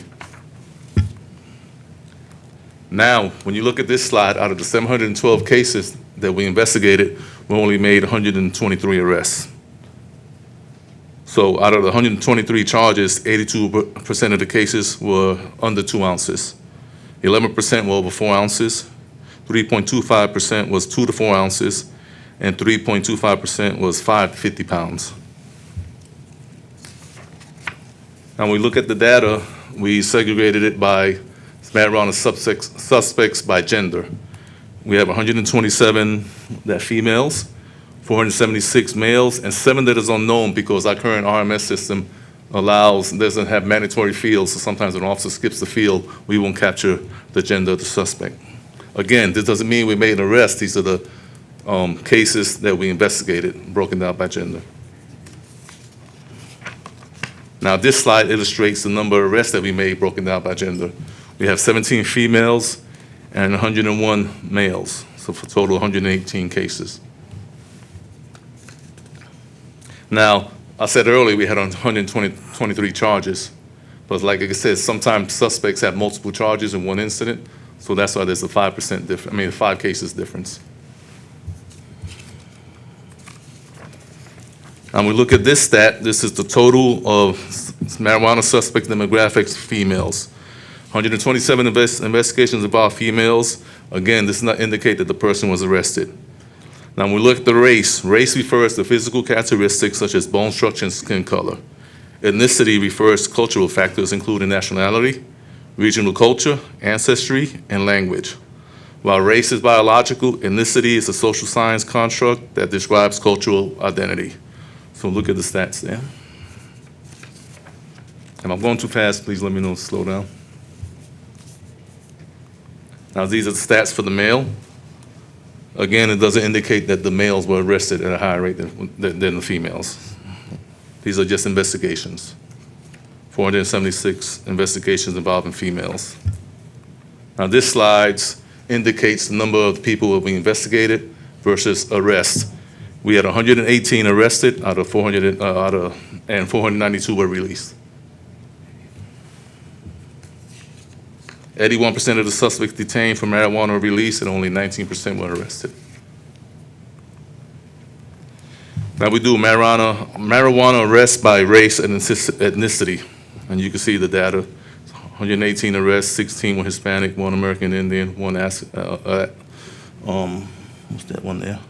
Asian, and then black was 77% and white 8%.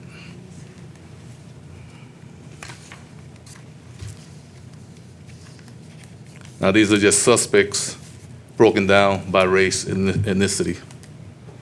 16% Hispanic, less than a percent was American Indian, less than a percent was Asian, black was 70%, white 12%, and unknown was 1.1%. Now, these cases are the ones that have multiple charges versus marijuana-only charges. So out of 118 cases, 98 people had multiple charges, compared to only 20 were arrested for marijuana only. So that equals 83% for the multiple charges versus 17% for marijuana only arrests. Now, the reason we had marijuana only arrests, was we had other charges to go along with the case. So as you can see, we had one assisted in other agency. 2 of them had felony arrest warrants. We had a search warrant. We had a warrant arrest by other agencies. So when Belton, Coppers Cove, another agency called us in, we pick them up for that arrest warrant. The one in blue, that's the number 2. Those are warrants that we had filed pre-ordinance. So those warrants were in place.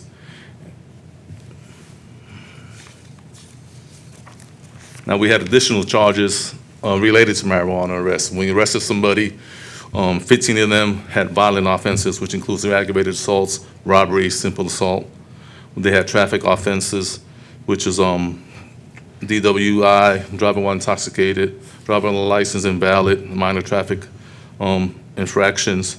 For the most things that I want to draw your attention to is that we had 60 people that were arrested with illegal weapons when we arrested them for marijuana. And that concludes my presentation. Do you have any questions for me? Thank you, Chief. Mr. Cagle, do you have any? No, ma'am. Councilmember Adams? Thank you, Madam Mayor. Just wanted to point out that for everyone's education. So you making an arrest for driving while smoking? No. Okay. Have there been any incidents? Not that I recall. Okay. Most of the arrests that we made were coupled with another charge that was, Got it. a seatbelt violation or DWI, something like that, and we found them to have marijuana. Okay. And then the possession of a weapon while with marijuana, is that not a criminal offense as well? Yes. Okay. I think you answered the other question. Thanks. Thank you, Chief Lopez, for thorough update. Thank you. Thank you.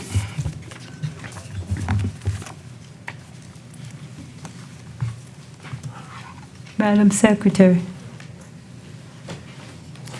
DS 24029, discuss adding the November 5th memorial event to the governing standards and expectations, assistance to community organizations, or special events. Thank you, Madam Secretary. Council, as you know, on November 5th, innocent lives were lost, fallen soldiers and civilians. At that time, it was Fort Hood. One of the things that we had spoken to the family about, and it was led under the leadership of former Mayor Timothy Hancock, who was in charge of that committee, that we will continue to remember them. And the committee is just only requesting support like a mic, a potty, podium, the same things that we give to any other event that the council support. And one of the spokesperson that will be speaking on behalf of that committee, because their 15th year anniversary is coming up, and they have been in constant contact with that family, is Roxanne Flores. Is she here? Oh, yes, ma'am. Could you please come up and speak on behalf of that committee?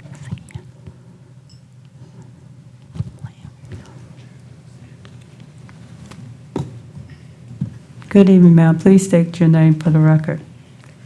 Yes, my name is Roxanne Flores. All right, well, good evening, Mayor, City Council, evening, City ma'am. Manager. So the November 5th memorial, we're actually approaching on the 15th anniversary for the remembrance of it. And so I have, where several of our committee members are here in the audience. And so what we're asking of all of you is we need the support for this particular, this remembrance ceremony. And not only are we asking for the support for this year, but for every year with the continued maintenance and always just allowing us to have that small, brief remembrance ceremony when it occurred. I know that everyone sitting up here remembers and remembers where you were at. And so what we've done is, speaking with the families and the friends, we want to just continue remembering, but honoring those that maybe have lost someone that were here in our local community. And so we're asking that this year is our 15th, and so we're going to need the support, like our mayor stated earlier, with, police, because we're going to have a larger remembrance ceremony. Those of you know the past, we've had one every 5 years, and so this year is our 15th. And so I have my notes here, I'm sorry. So overall, we're asking that you continue, as you have in the past, supporting this, and your continued support on this will honor not only the past, but it will support the local Killeen residents that were here in times of remembrance and reflection. Thank you. Thank you. Mayor Pro Tem. Madam Mayor, Council, I would like to make a motion of direction for the city to assist. Workshop. Do we need a motion now? Okay. The motion of direction to assist the November 5th memorial event and special events to honor the fallen soldiers and civilians. I would like to also state in that I was one of those persons. Thank you. We need a second. Then you can go into discussion. My council member, Adams, is you going to second before I call Councilmember? Yes, I was seconding the motion. Okay, now, Mayor Pro Tem, it's back to you. Madam Secretary, we have a motion of direction to support, I'm sorry, I wrote that down. The memorial. To support the November 5th memorial event, to assist to the community organizations for special events, and also to assist the community organization, which is the November 5th memorial.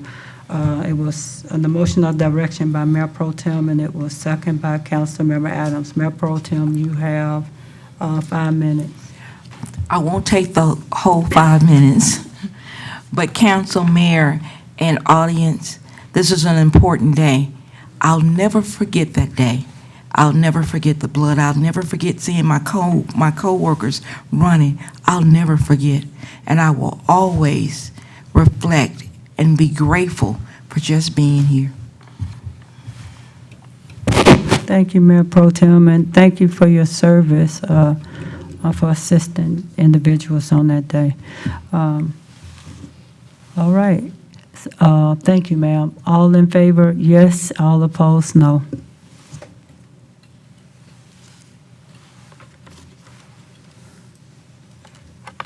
Motion of direction passed 7-0. Thank you, Ms. Roxanne Flores. Madam Secretary, minutes.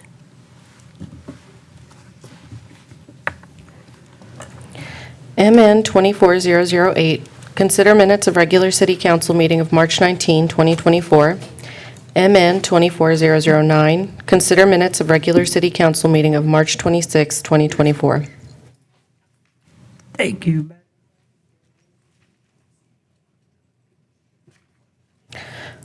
RS 24069, consider a resolution memorandum authorizing a contract with Faster Asset Solutions for fleet management software in an amount of $148,540. Can you read the second one, because it's also Mr. Resta? Yes, ma'am. RS 24070, consider a memorandum resolution authorizing a master software agreement with Civic Plus in the amount of $87,114 for FY 2024. Thank you, Madam Secretary. Good evening, Mr. Resta. Good evening, Mayor and Council. The item before you tonight is to authorize a contract with Fleet Faster for fleet management software. The City of Killeen's Fleet Division has been utilizing the Faster Asset Solution since 1998. The current fleet management software is a window-based and will reach end of support in June of 2025. With no available updates and limited technical support, it is becoming increasingly challenged to maintain efficiency and effectiveness in managing the city fleet's software. So FasterWeb has been in business since 1982. It's the largest provider of fleet management information systems to municipal governments. It's a cloud-based fleet management program, and it offers a comprehensive integration with the city's fuel management system, our software, providing seamless tracking for fuel consumption for each asset and automatically alerting the mechanics when things are required. Some of the other things that the fleet does, it helps them with asset inventory. It helps them in tracking scheduled actions per asset, tracking preventive maintenance per asset or vehicle, management of disposal from out-of-service and decommissioned vehicles, barcoding, alert to mechanics when maintenance is required, asset inventory, so fleet's growth and right sizing, tire tracking, tracking of scheduled actions per asset, such as vehicle registrations or similar vehicles. So it gives us that full access that the fleet needs to use to manage our fleet assets. This is a breakdown of the cost, the one-time fee. It's $115,515 and $45. That is being paid by the fleet account. And then the annual fee, the $33,023.60 is going to be put into the IT budget, where the IT will be budgeting for it for the next 5 years to have that. The add-on modules that you see there are our fuel import, our dashboard, single vendor sign-on, our barcoding, adding on that Snap-on, and then we're also going to be putting what we call single sign-on, so they can just use passwords and stuff that they already know, that they already have. So our recommendation is that City Council authorize the purchase of the fleet management software upgrade using the GSA cooperative purchasing contract. And then also that city staff also recommends that we authorize for the 5-year annual subscription and maintenance contract with Faster Asset Solutions for an estimated yearly cost of $33,024. And that the city manager or designee be expressly authorized to execute any and all change orders within the amount set by state and local law. And I'm available for any questions. I also have the fleet manager here, Frank. He's in the back, if you have any additional questions for us. Thank you, sir. There are no questions for you. Next presentation.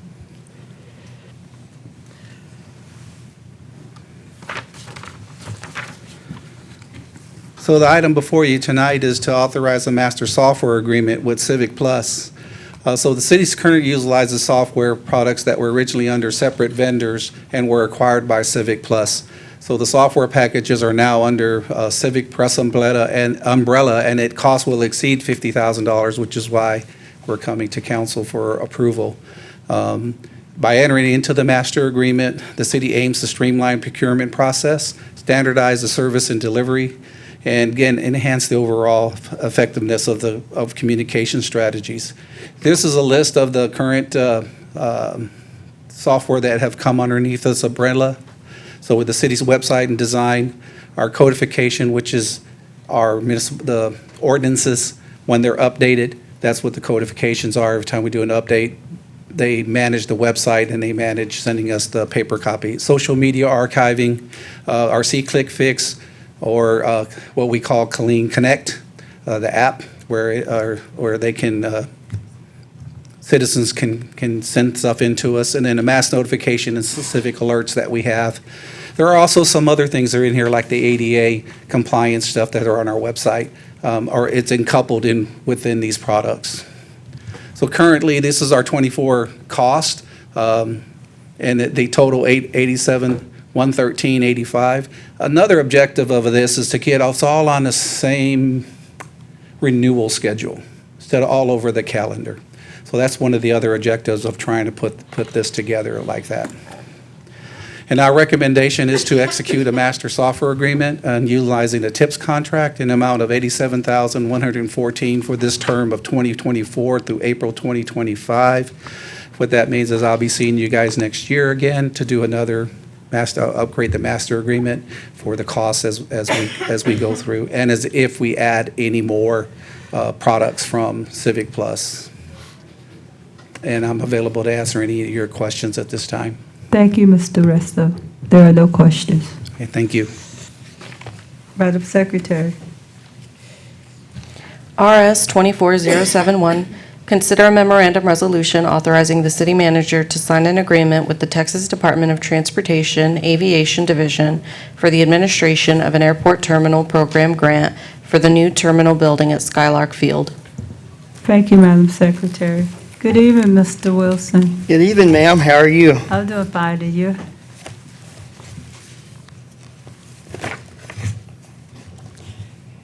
Well, the item we have before you tonight is the authorization of the city manager to sign the agreement with TxDOT. A little bit of background, the Department of Transportation's DOT under the Federal Aviation Administration announced the opportunity for airports to apply for approximately $970 million in FY24 discretionary funding for the airport terminal program, which was one of the grants that were authorized under the bipartisan infrastructure law.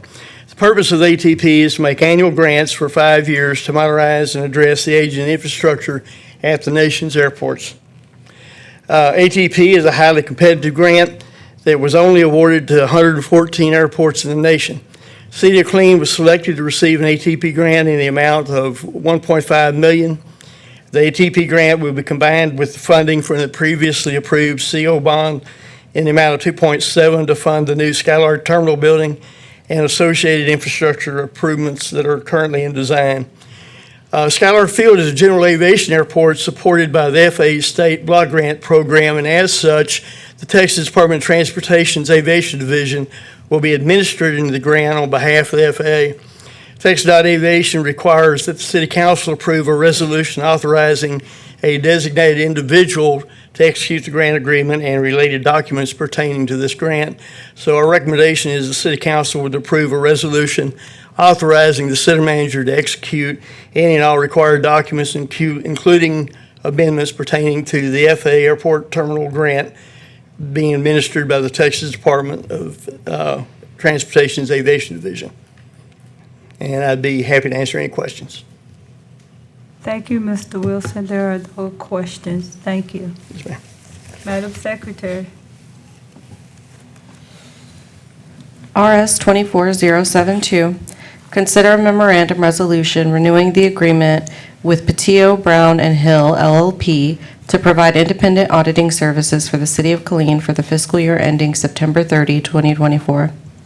Thank you, Mrs. Drake. Good evening, ma'am. Thank you, Mayor and Council. This item is for the independent auditing services. The city charter and the financial governance policy requires the city council to designate a certified public accountant to perform the city's annual audit, and the city's financial governance policy requires the city to request proposals every 5 years from qualified firms. So the City Council awarded the auditing services agreement to Patillo, Brown, and Hill on August 16th, 2022, and the initial agreement was for the audit for fiscal years 2022 and 2023, with the option to renew for 3 additional fiscal years. For FY24, the estimated audit cost is $171,000, which is included or will be included in the FY25 proposed budget. Today, the audit committee met and voted to recommend the appointment of Patillo, Brown, and Hill for the FY24 audit. And so the recommendation for the audit committee and staff is for the city council to renew the agreement with Patillo, Brown, and Hill to provide auditing services for the fiscal year ending September 30th, 2024. And I'd be happy to answer any questions. Thank you, Ms. Drake. Mrs. Drake, there's no questions for you. Madam Secretary. RS 24073, consider a memorandum resolution authorizing a letter of agreement with Rice Inspection Incorporated for construction inspection on 3 water and sewer capital improvement plan projects in an amount of $328,328. Thank you, Madam Secretary. Good evening, Mr. Revelle. Good evening, Mayor, City Council. City Manager, Assistant City Manager. Tonight, this item is to provide a contract award associated with 3 construction projects that have already been approved by council, but this will allow for construction inspection activities to take place. Those activities are needed to ensure that the projects are constructed per the city requirements, that all the requirements are followed, all materials are being evaluated, and that we keep costs and time managed. This is pertaining to 3 projects, as we've mentioned. That would be the airport pump station update, pump station number 2, and rehab, and also Chaparral Pump Station project. Rice Inspection would be the firm that we would contract with. They are actually handling 2 other projects for us currently. This is really being done because we do not have the in-house staff capacity to manage these projects or perform this activity currently. And as I mentioned, they're currently doing this for 2 existing projects. This would be for 3 projects that currently total in terms of construction value of about $11.5 million, and they would be providing this service at a cost of $328,328. And so the recommendation is to approve the letter agreement in support of the projects that I've mentioned for them to perform the construction inspection activity. Available to answer any questions you may have. Also have our Assistant City Engineer, Steve Kanye, available for questions as well. Thank you, Mr. Rebel. There are no questions for you. Madam Secretary. RS 24074, consider a memorandum resolution procuring services from Commercial Swim to repair damage to the Killeen Family Aquatic Center pump room equipment in an amount not to exceed $250,000. Good evening, Ms. Snook. How are you? Very fine. Thank you very much, Mayor, Council. This item is for the Family Aquatic Center repairs due to freeze damage suffered in January. The Family Aquatic Center experienced significant damages to the pumps operating the water park features due to the January freeze condition. Parks and Recreation has obtained quotes for repairs, and the lowest responsible bid was from Commercial Swim. A claim has been filed with TML and a settlement offer is pending. Staff has identified funding from departmental salary savings and supplies accounts, and this funding will supplement any settlement amount received from TML. Water park portion of the pool may experience a delayed opening. However, the competition pool is operational and will open on Memorial Day weekend. Parks and Recreation staff will offer reduced pricing until all amenities are fully operational. Staff recommends that council approve the quote for repair of the Family Aquatic Center pumps and strainers and VFDs for not to exceed $250,000. I'm happy to take any questions. Thank you for the presentation. Councilmember Adams. Thank you, Madam Mayor. Quick question. I know some pool systems that large sometimes use antifreeze. Is that something we've done or can do with our systems for future purposes so it doesn't happen again? Yes, sir. I don't know offhand. I'm not an expert on the pumps, but that is certainly something I'm happy to look into and see if that is an option for our pumps moving forward. All right, thank you. Mr. Cagle. I just want to tell the council, whatever method we use is not going to happen again. We're going to find a way to prevent this from happening. I can offer free services as a consultant. Come look at it. Thank you, Ms. Snook. Yes, ma'am. Ordinance, Madam Secretary. OR 24003, consider an ordinance amending Chapter 19 in the City of Killeen Code of Ordinances to rename the Recreation Services Advisory Board to the Parks and Recreation Advisory Board. Thank you, Ms. Snook. Madam Secretary, Ms. Snook. Yes, ma'am. So this is considering an ordinance amending Chapter 19 and renaming the Recreation Services Board. The Recreation Services Advisory Board had a discussion and action item on their January 16, 2024 agenda to change the name of the Recreation Services Advisory Board to the Parks and Recreation Advisory Board. The motion was passed.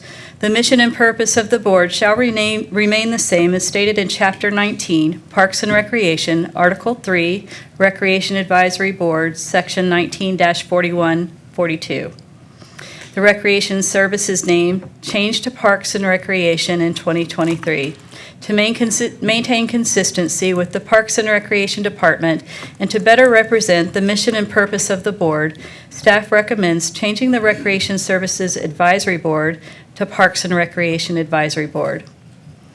Staff recommends changing the Recreation Services Advisory Board to Parks and Recreation Advisory Board to maintain consistency with the Parks and Recreation Department and to better represent the mission and purpose of the board, and to amend the name in Chapter 19, Article 3, Section 19-4142.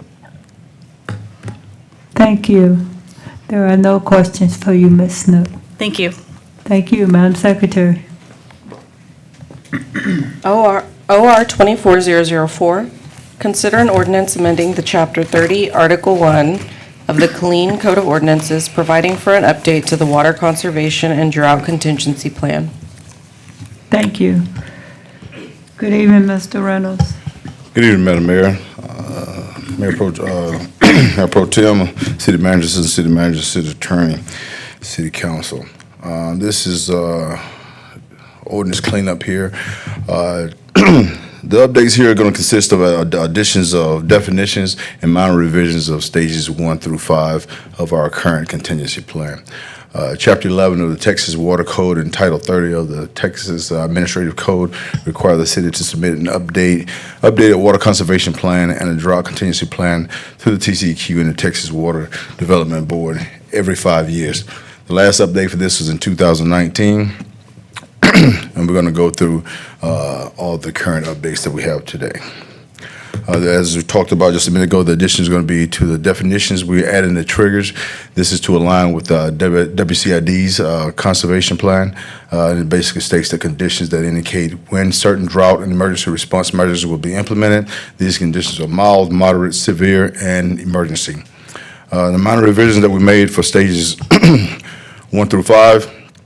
The timeline for initiation of stage 1 was increased from 3 to 5 consecutive days. The goal was revised from voluntary, so we changed this from voluntary to basically a 5% water reduction is what's going to be the trigger point for that. Instead of being a voluntary, it's going to be a 5% water reduction. Stage 2, we increased from 3 to 5 consecutive days. So that was giving us a little bit more time to collect data for 5 days versus the 3 days before we go into that initiation of stage 2. Timeline for initiation of stage 3 was decreased from the states in there. Currently, there's 3 consecutive days. That was decreased to 36 hours for the trigger point on stage 3. We eliminated the critical stage, which is stage 4, and went straight into and recategorized stage 5, which is the emergency, to make it stage 4, so that we can also be in line with the WCID's and the BRA's plans. We updated the historic 5-year goal and the 10-year goal for the demand reduction through water conservation. This is the 5-year plan for the current plan that came in 2019 was 110. Excuse me. That was, we actually did better than that and achieved 104. And we're looking for the 5-year plan for the new one is to go to 107 is the goal. We're looking at expansion of the city, the growth of the city. We know it's probably going to spike up a little bit, but we're going to have in the 10-year plan is to get it back down to the 104 gallons per day per capita. And staff recommend the City Council approve the ordinance adopting the revisions to Chapter 30, Article 1, Water Conservation and Drought Contingency Plan. I'm here for any questions you may have. Thank you, Mr. Reynolds. There's no questions for you. Council, we're going to take a 10-minute break.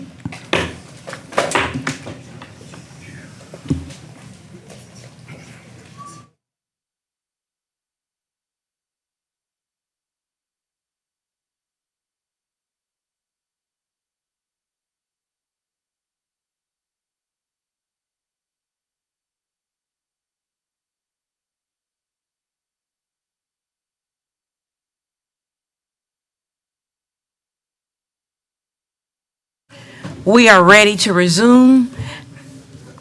Madam Secretary, public hearings. PH 24011, Hold a public hearing and consider an ordinance requested by TCG Engineering on behalf of GWC Holdings LLC and McLean Commercial Ltd., case number Z24-04, to rezone approximately 195.04 acres out of the W.H. Cole Survey, abstract number 200, from A Agricultural District to R-1 Single Family Residential District. The subject property is generally located on the west side of Featherline Drive, west of the intersection of Malmason Road, Killeen, Texas. Mr. Revelle. Yes, ma'am. Mayor Pro Tem, City Council, City Manager, Assistant City Manager. The request tonight is to rezone property that's currently zoned agricultural to single-family residential. It's about 195 acres of property. The approximate location is shown on the map, just west of Featherline Road. This shows you a detailed aerial of the property just for surroundings. That's your ranch there. Substation that is there. Okay. As we said, this is to rezone property that's currently agriculture to single-family residential. If approved, the applicant believes that they'll be able to have 600 single-family homes develop on the approximately 200-acre property. This is a view of the subject property looking to the north. If you're looking to the south towards Chaparral Road, if you're looking to the east across Featherline toward Yow Ranch, and then a view looking to the west. The subject property is in the residential mix, so it is completely consistent with the future land use map and the comp plan. It's also located in controlled growth, the growth sector map of the comprehensive plan. I'd like to take a pause to talk about that just a little bit. Controlled growth does not mean no growth. It means just what it says, controlled growth. And so we ask questions of ourselves in controlled growth that's really related to this slide. You know, is it growth that's considered to be fiscally sustainable? If you look at the comp plan, it talks about different triggers that make something fiscally sustainable. It talks about that if $3,350 per acre is coming in, if that property is generating that in terms of tax revenue, that's the break-even point. Doing quick math on this, it far exceeds that. Again, I can go into more details if there are questions, but we do ask our question, is it fiscally sustainable? And in this case, it is, because based on the math, it pays for itself. And then we also ask questions, does it have an impact? And if it does have an impact, can those impacts be mitigated by the development? And we believe, yes, that it can. It may not be a part of this zoning process, but it is a part of our development and regulatory process where those impacts are identified, such as the policy that you all put in place related to traffic impact analyses and things of that nature. And then we also ask ourselves the questions of, does it add to housing options? Again, we're talking about controlled growth. It's not no growth, but we just ask more probing questions. Does it add to housing options? And if you go back just a little bit, and look here, you'll notice that the housing options there is a more dense option. The housing options here and here are more rural suburban option. And the option that would be here is somewhere in between. So the answer to that question appears to be yes as well. Council, do you have any questions? You got more? Come on. Oh, yes, ma'am. I'm sorry. Okay. I'll keep moving. Okay. So all the public notifications were done as noted on the slide. As a result, 29 written responses were received in opposition. That did represent about 27% of the 200-foot notification boundary. I know there was some concern about that, but the way we calculate that notification boundary, I can show you right quick. All of this area in between here is all within the 200-foot boundary. And so that would be the area that's in the denominator. And then every place where we have a star, the area that's within that boundary would be counted. And so you put that in the numerator and you get about a quarter of the total area. So we're finding that the request is consistent with the clean comprehensive plan. We're also finding that the applicant's request will not have any negative impacts, and all requirements associated with development and associated with water and drainage and wastewater and capacity and things of those natures and traffic also will be addressed as a part of the development process, as part of the planning process, as a part of the permitting process. So I don't want anyone to think that somehow, some way, that will not be addressed. If there are challenges, if there are regulatory impacts, they will have to meet city requirements. If those impacts translate into impacts that are related to federal requirements like wetlands, they'll have to meet those requirements, or floodplains, they have to address those requirements as well.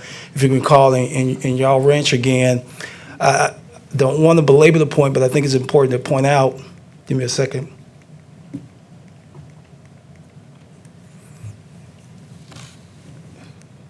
Even in y'all ranch here, you can see all of this area that's in between that development is floodplain and wetlands.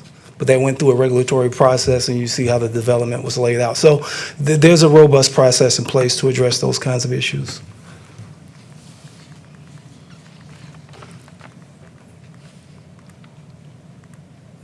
And so staff is recommending approval of the applicant's request to rezone the property from agriculture to single-family residential.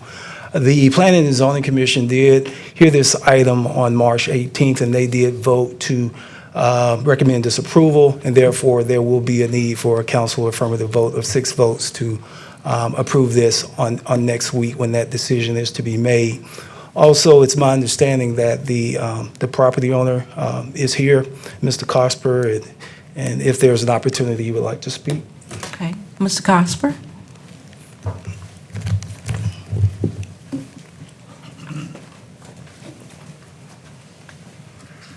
Good evening, Honorable Mayor and council members and manager. It's nice to be here in front of you, and boy, y'all have really been busy tonight, and I want to thank you for your service. Y'all have covered a lot of very important territory tonight, and we appreciate the sacrifices that y'all make to continue moving our city forward. The reason I'm here tonight is to speak to you in relation to PH 11. That's a land use case for zoning.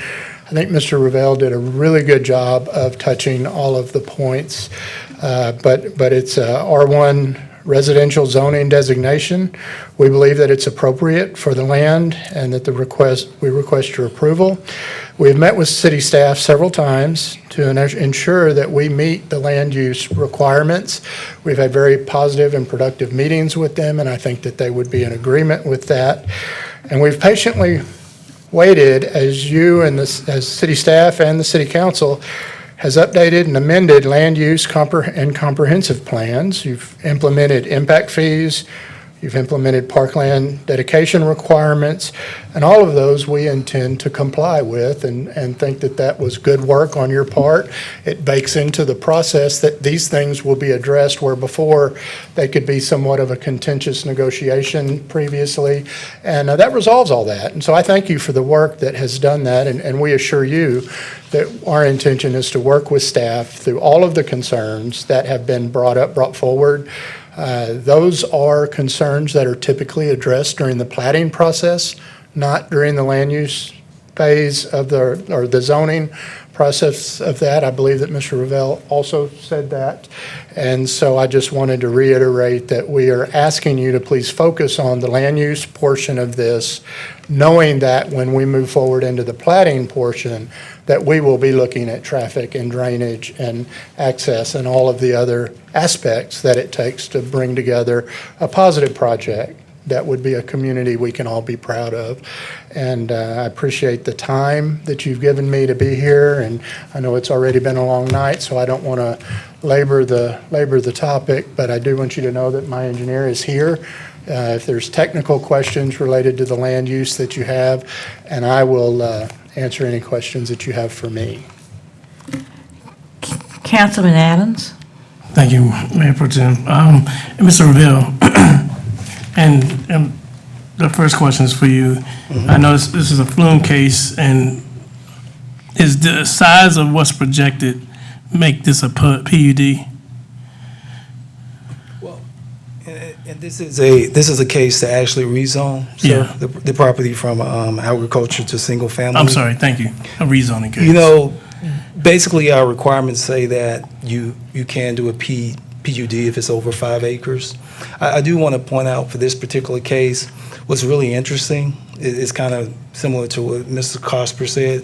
If you look at all the policies that the council has put in place since we were talking, because the last real time that we talked about PUD with you all, the flavor that we really got from the council is, if we don't have to do this, we shouldn't. Got it. Let's up our standards. And that's exactly what you've done. I mean, you know, street trees, part of our standards, architectural standards, part of our standards, parkland dedication, part of our standards, roadway widths narrow, part of our standards. So you've raised the bar, and in this case, we really didn't see a need for it. Okay, thank you. Yes, sir.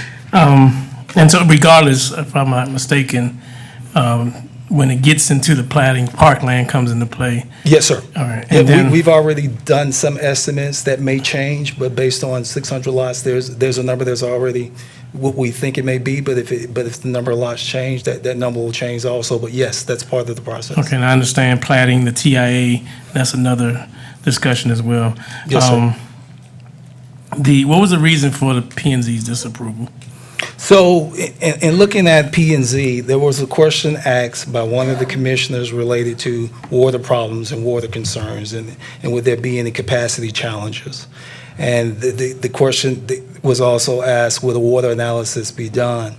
And really, the response is that, yes, all that will be done. It may not be a part of this particular process, but that will be addressed.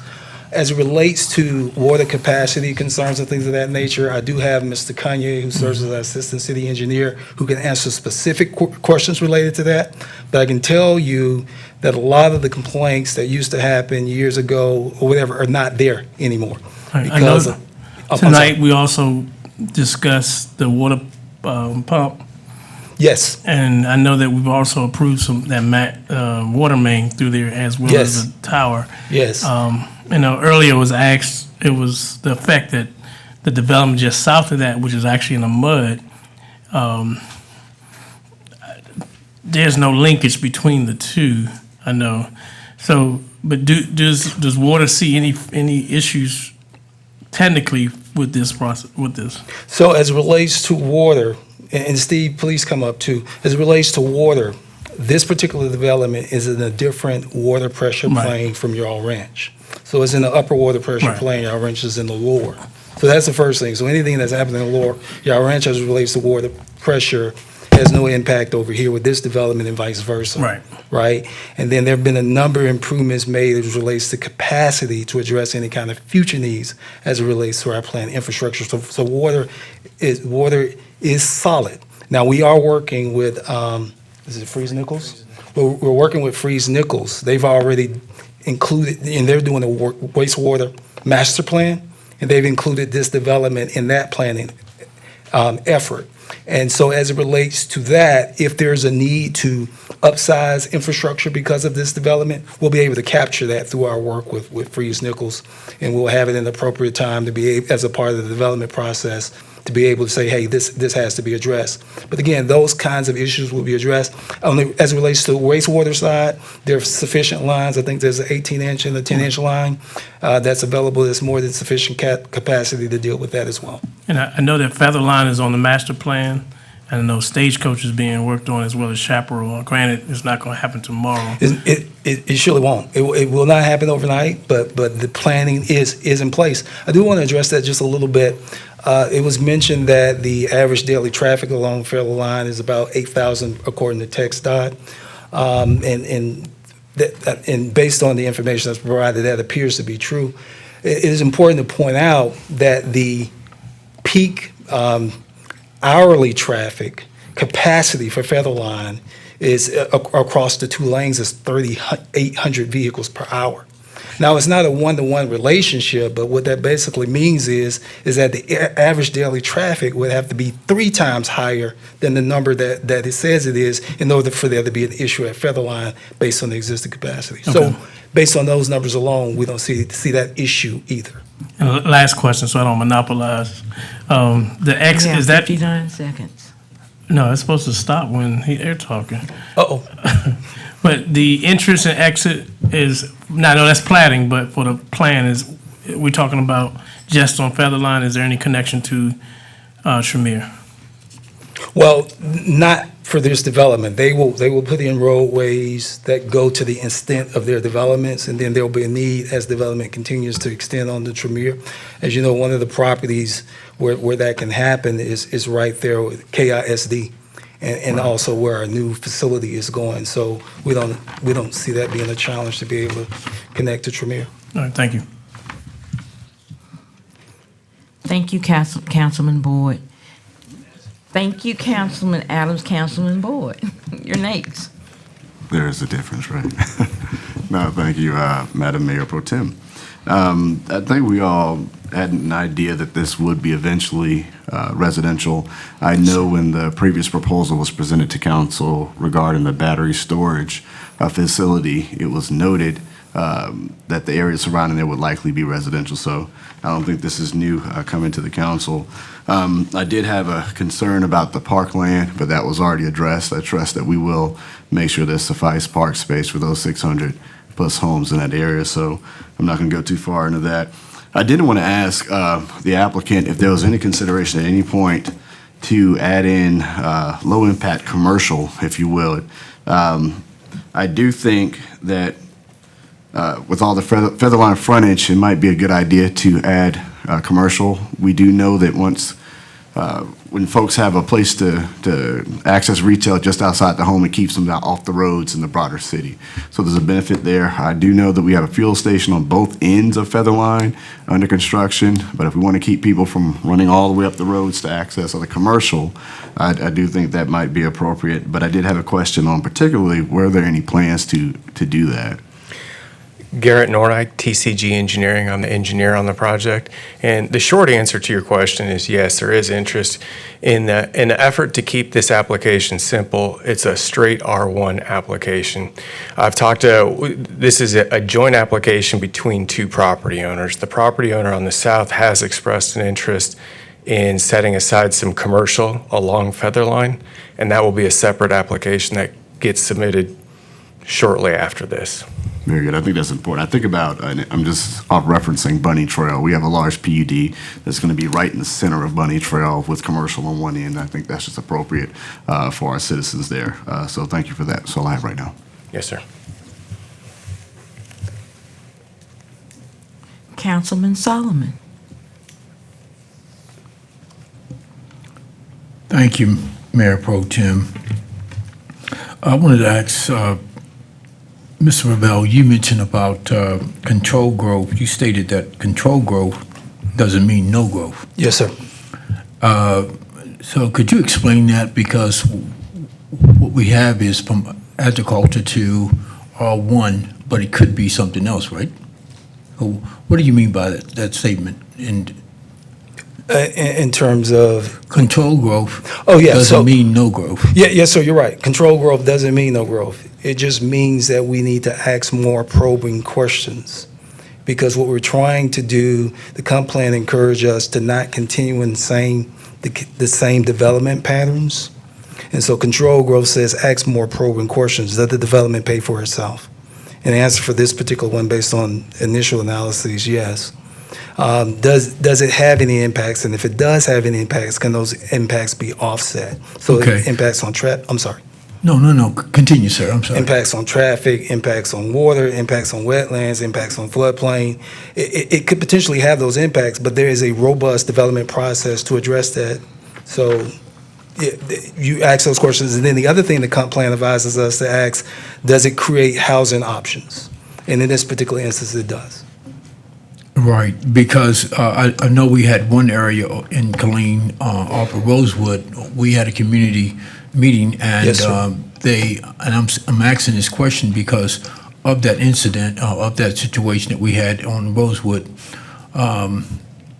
And the developer told us that, well, you know what, we can have R1 or we can have industry here. Which one do you want?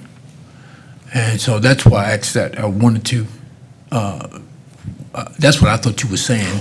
It could be, you don't have to be residential, it could be something else. Well, it would have to be residential, but to your point, there could just as well have been a request for duplexes or a request for something more intensive. That's my point, yeah. Yes, sir, you're right. There could have been a request for something more intensive that would have even more traffic-related impacts or even more development-related impacts. In my opinion, this request is probably the least intensive request that could be made for this particular area to allow development to happen. It's going to be development there, one way or the other. Right, that's my point. Thank you, sir. Thank you, Mr. Ravel. Yes, ma'am. Thank you, Mr. Costa, and your engineer. Thank you all for coming tonight. Madam Secretary. PH-24012, hold a public hearing and consider an ordinance amending the FY 2024 annual budget of the City of Killeen to increase revenue and expense accounts in multiple funds.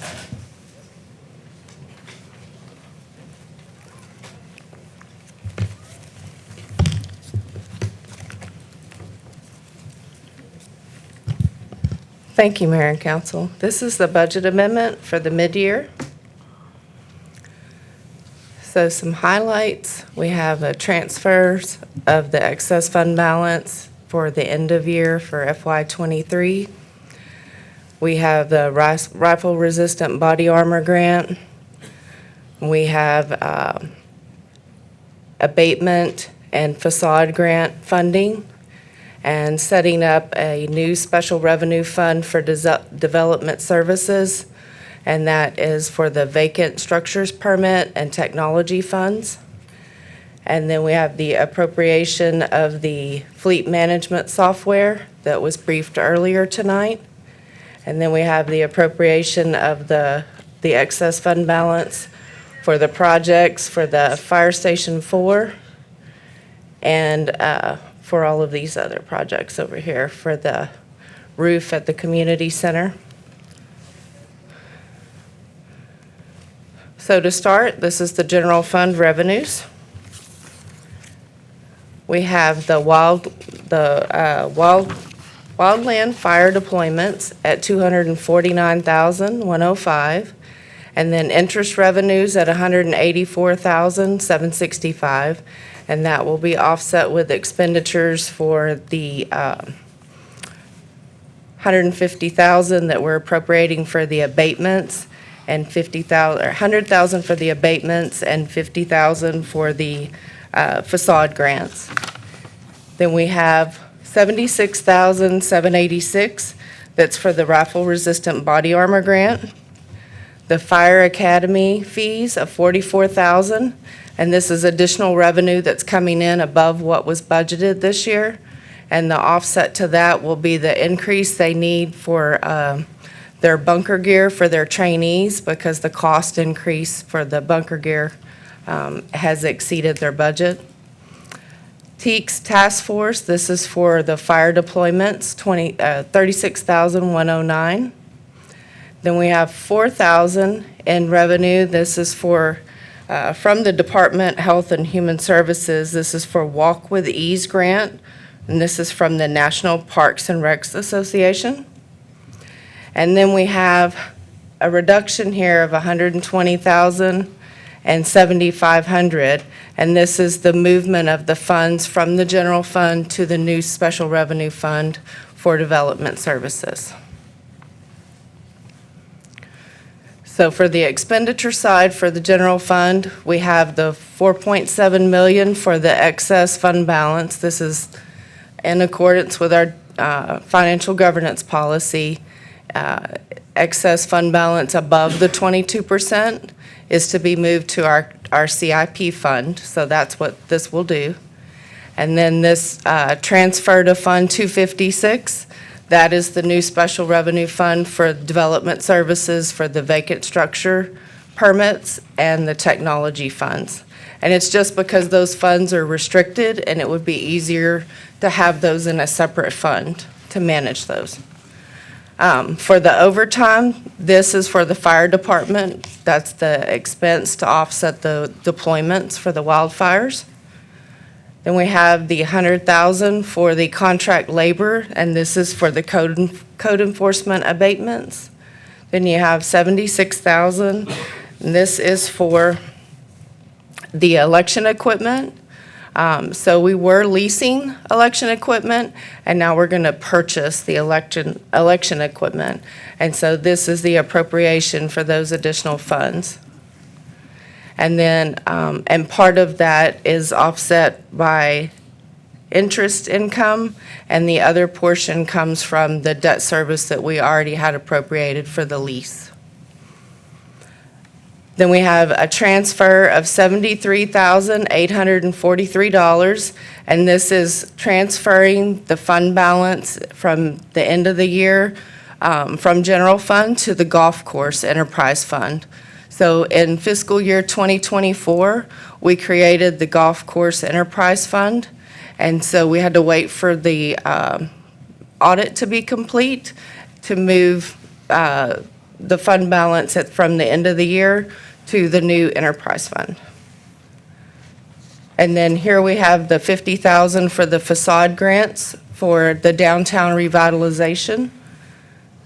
For uniforms and clothing, this is the $44,000 appropriation for the fire department trainees, the bunker gear. Then we have $4,000. This is for general fund to purchase a trailer from solid waste. And then we have $3,000 in supplies, and this is for the Walk with Ease grant. That's appropriating those revenues. And then this $1,000 is also for that grant as well. Then we have all of these transactions here is the movement of the funds to the new Development Services Special Revenue Fund. And then here we have a transfer. Actually here. 2 positions were moved from the finance, or from police department to the finance department, was a finance manager and a billing specialist. And this is just moving the salaries that go for those positions. So then we have the police state seizure fund, and this is appropriating some additional funding to help with the purchase of the real-time crime center. And then we had a donation of $3,000 from Virtue Recovery Center. We're going to purchase mattresses for the fire stations here.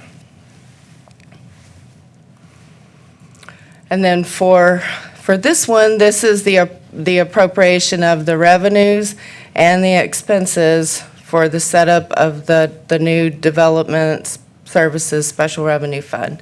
And again, this is for the vacant structure permit and for the technology fees. And then for the golf course fund, this just shows that we're bringing in the revenue from the general fund of the $73,000. That's the fund balance. And then for aviation, this is the excess fund balance of $300,000 that'll be moving out that was above their 22%. For solid waste, this is appropriating the insurance proceeds of $118,000 for the transfer station fire that occurred last year and appropriating the expense. Then here's the $4,000 of revenue coming in for the trailer purchase from the general fund. And then we have $2.3 million in excess fund balance that will be moving to the solid waste CIP fund. That was above their 22%.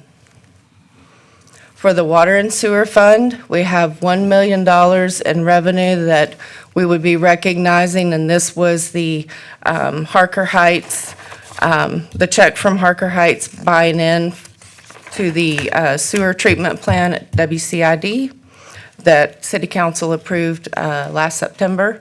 We received the check in FY 2024.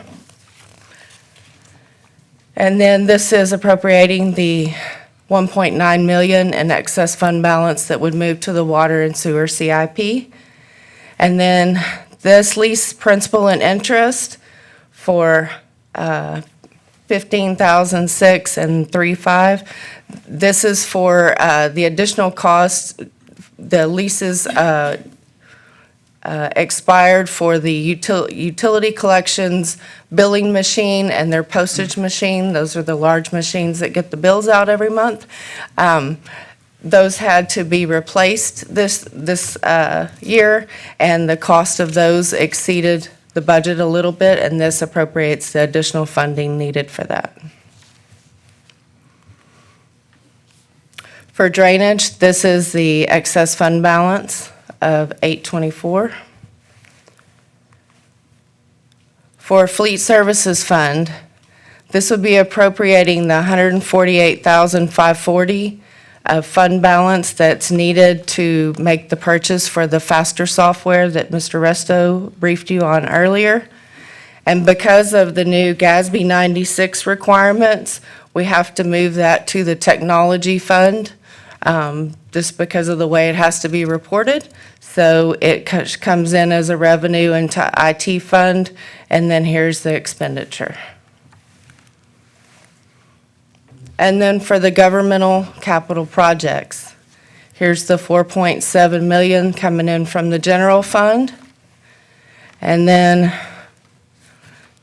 these two are old bonds that we're closing out. One is from 2011 and one is from 2014. And this would bring the revenue in, and then we would appropriate those projects here. And then we would be able to close out those old bonds. Then with the 4.7 million that's coming in excess fund balance, 4.5 of that will go into the fire station number 4. And then the remaining amount would go into the additional funds needed for the roof at the community center.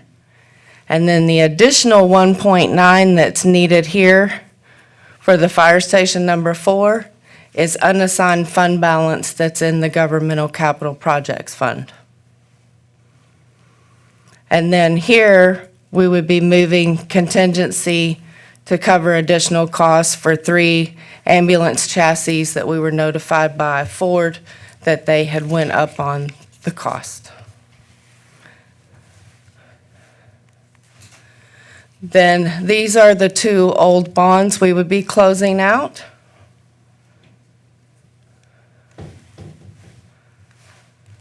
And then for the water and sewer capital projects, you have the 1.9 million in excess fund balance that would be coming in. And then you have 44,000 moving from contingency, and that would cover the additional cost for the water and sewer crane that you were briefed on a few months ago. And that one was an increased cost due to manufacturer delays. Then for the drainage utility capital projects, you have the excess fund balance coming in to the capital project fund. Same thing here with the solid waste capital project fund, 2.3 million. Except on this one, we would be appropriating the 2.38 million for equipment and machinery. And the plan is to come back in May to request to purchase 4 residential side loaders to try to go ahead and get those on order so that we can try to get them here sooner. And then aviation capital projects, this is bringing in 300,000 in the excess fund balance, and then appropriating a $400,000 grant from TCEQ, or through TCEQ. This is for the Volkswagen grant. And then we have the appropriation of the infrastructure and then the equipment and machinery.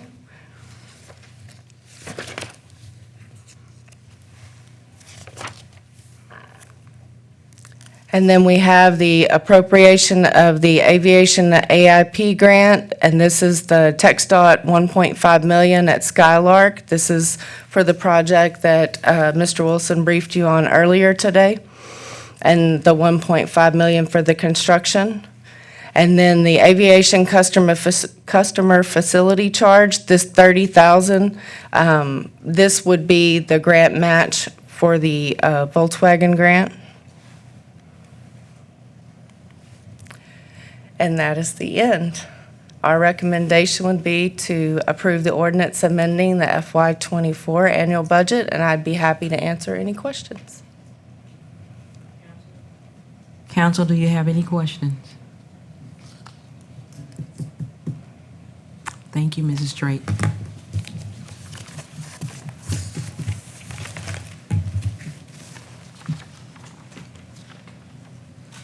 Just remember, public hearings will be held on April 23rd, 2024. Madam Secretary. RQ 24005, discuss Songhai Bamboo Roots Juneteenth celebration. Ma'am, can we do both of those since we have the same council member? Yes, ma'am. RQ 24006, discuss establishment of a charter review committee for the Clean City Charter. Councilman Adams. Thank you, Madam Mayor Pro Tem. This first one is a request from the Songhai Bamboo Root Organization, who conducts a Juneteenth celebration around that time period. They're requesting to present to council and receive city support. And I guess we bring this back at the next meeting to obtain for discussion and action.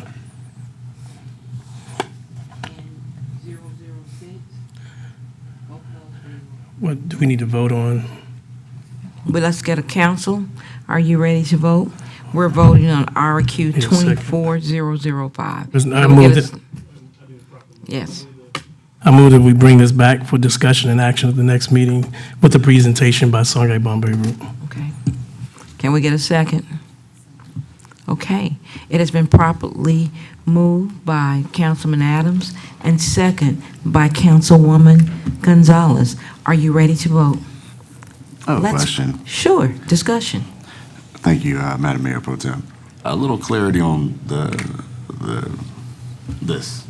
It's not more clear. There was a request from Songhai Bamboo Root to present the council their plan for and to be considered for support from the city. Gotcha, okay. And that's what with the next item would, I guess that's what will be if we approve this on another. Gotcha, okay, thanks. Yes. Elder Councilman Solomon? When we're talking about support, did they explain what type of support? No, that would be if we approve this for the next meeting, that's when they will have the opportunity to present. And then we could decide at that point. Thank you.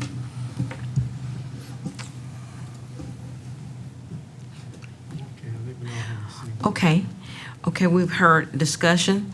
We're voting to see if we would like to move this forward so that Songhai Bamboo Roots can come and prepare us with an explanation of why.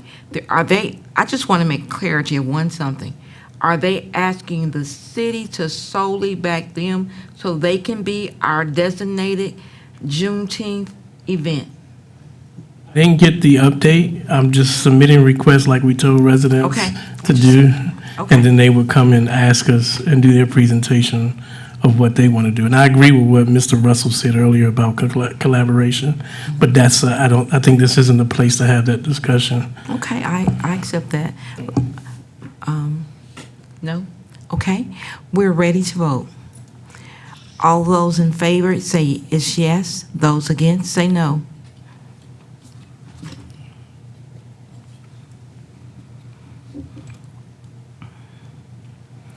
It is 5-1. Songhai Roots will be moving forward to present their proposal to our council in reference to Juneteenth.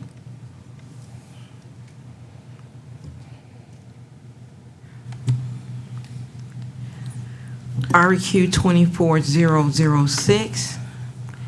Now, this is when I can speak more detail on. This is, I'm requesting that council move,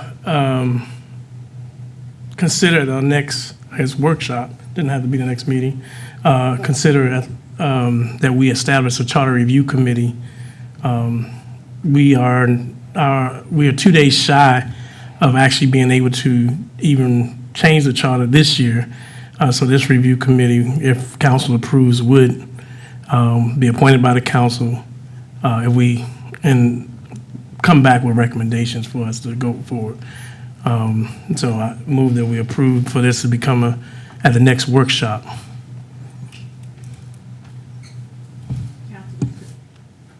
Councilman Cigar. I'm okay with that, because I know that every 2 years is when we can do it, but it does have to be put on the ballot, and it's not going to make it this year, so it's going to be next year. So I'm thinking, are we like way too early to start having that discussion yet? I think it will depend. I was talking with Mr. Cagle, because the earliest it could be November or next May. And so council will still have to appoint the committee and go through that whole process. Yeah, because I'm looking at next May, but yeah, to me, it's like way too early, but it's all right. Mayor Pro Tem? Yes. May I, Please. if I can, real quick, if you are thinking about a November 2024 charter election, then that timeframe is a little bit quick if you're going to have a full review of the charter and appoint a charter committee. So if the council's wanting to do that, I would recommend a motion of direction to start advertising and get 4 committee members, because usually you want to have them because we have to look at that timeline moving backwards, like we were talking about with the other election. You're going to have to call the election around the beginning of August, and so then you're looking at June and July to review that for both the committee and the council, if you don't appoint until May. So, and if you wait until May to actually get applications, then that committee wouldn't be appointed till later. So that timeframe is going to be truncated. So if you're looking at November, I would recommend a motion of direction to go ahead and request applications. If you are looking at next May, then 9 months, if you're going to do a charter committee, is actually a decent timeframe. And I'm not looking to rush this. Councilman Boyd. Yeah, I definitely think it's too early to be pursuing this. I'm also wondering what the citizens' appetite would be for another charter election following this bond proposal that we're putting out right now. So those are just my concerns right now. Councilman Adams. Yeah, and just like the city attorney said, if we're starting the process now for next year doesn't, again, like I said, I don't want to go off agenda, because this is just a request to come back to discuss it without us going into that proverbial rabbit hole now to discuss. So that's what I'm asking council to actually set aside time at the next workshop to discuss whether we want to do this or not. And even then, the next workshop is in May, so we wouldn't be appointing a committee in November anyway, for November anyway. Councilman Solomon. I understand that we have to do this, but I think it's too early enough, so I'll make a move that we would table this until we can see after the election, to prepare for next year.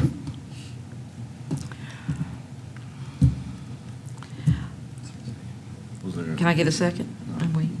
I'll second that. Okay. So basically, what we have now is 2 motions on the floor, right? We have to move just one motion? Okay, because we had to know if we're going to move forward with it. I have to get a vote on that, and then I have to come back and get a vote on tabling it. There shouldn't be 2 motions on the floor. I'm sorry. If there was a motion on the floor, then there shouldn't have been the second motion. So we need to deal with them All separately. right, so we've been properly moved and second that we now consider tabling the charter review, tabling RQ 24006. Are you ready to vote? Mayor Pro Tem, I'm sorry, let me clarify. If there, was there a motion on the floor initially? There to- was one, but we didn't ask for the second yet. Okay, so there was a motion prior to this other motion, Councilmember Adams. I did the motion to moved. bring this back, but we didn't ask for the second yet. Okay. Well, we can just go back. And is there a second for the first motion that was on the floor? And that motion was to move forward the charter review, which was RQ Mayor, 24006. correction, it was a motion to discuss whether To discuss. whether to do it. I think we're going ahead of time now. Okay, so Right. are we going to vote? Council, please vote. Is there a second? Voting to table. So you're taking it back. You No, don't there- want to move it forward to discuss. I was just restating my motion was to have a discussion on it. Exactly, and you didn't get a second. I didn't get a second. So it's dead. Okay, so let's go to the second motion. RQ 24006, and that's to table until another time. You didn't give me. After the election. Table it to after the election. Are we ready to vote? It's the November election, not this election. November election. Okay, is when the second came from, Can I, you want to say something? Can I wait till someone get a second first and then you? then no, discuss? we have a second already. Okay, let's go. Mr. Solomon and then Mr. Boyd seconded. Okay, that's fine. But what brought up the question when he said November, I'm thinking May, but November, according to our city attorney, would be too late. So I think we're too early, but then waiting till November would be too late, at least to have the discussion, not that we're going to do it, but, so, That would make a pretty quick timeline for it to have a Yeah. charter committee and a full review, and to set up a committee. So I would recommend over 6 months, but probably 9 months if you're going to look at having a 9 committee. months, yeah, May, we're still 12 months away, so within the next 3 months. Then I would, Mayor Pro Tem, can I Yes, sir. Change my Elder motion. Solomon, you're going to change your motion? to June? June? I'll second.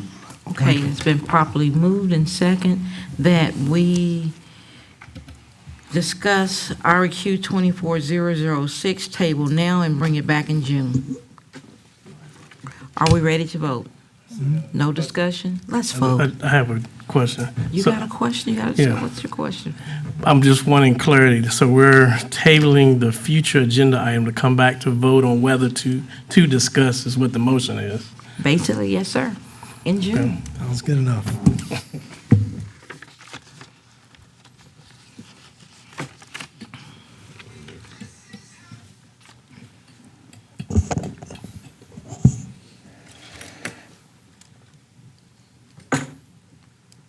There's 5 yes and 1 no. Thank you, Councilman.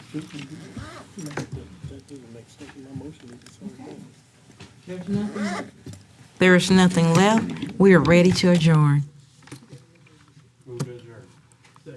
All right. Have a good evening, everyone.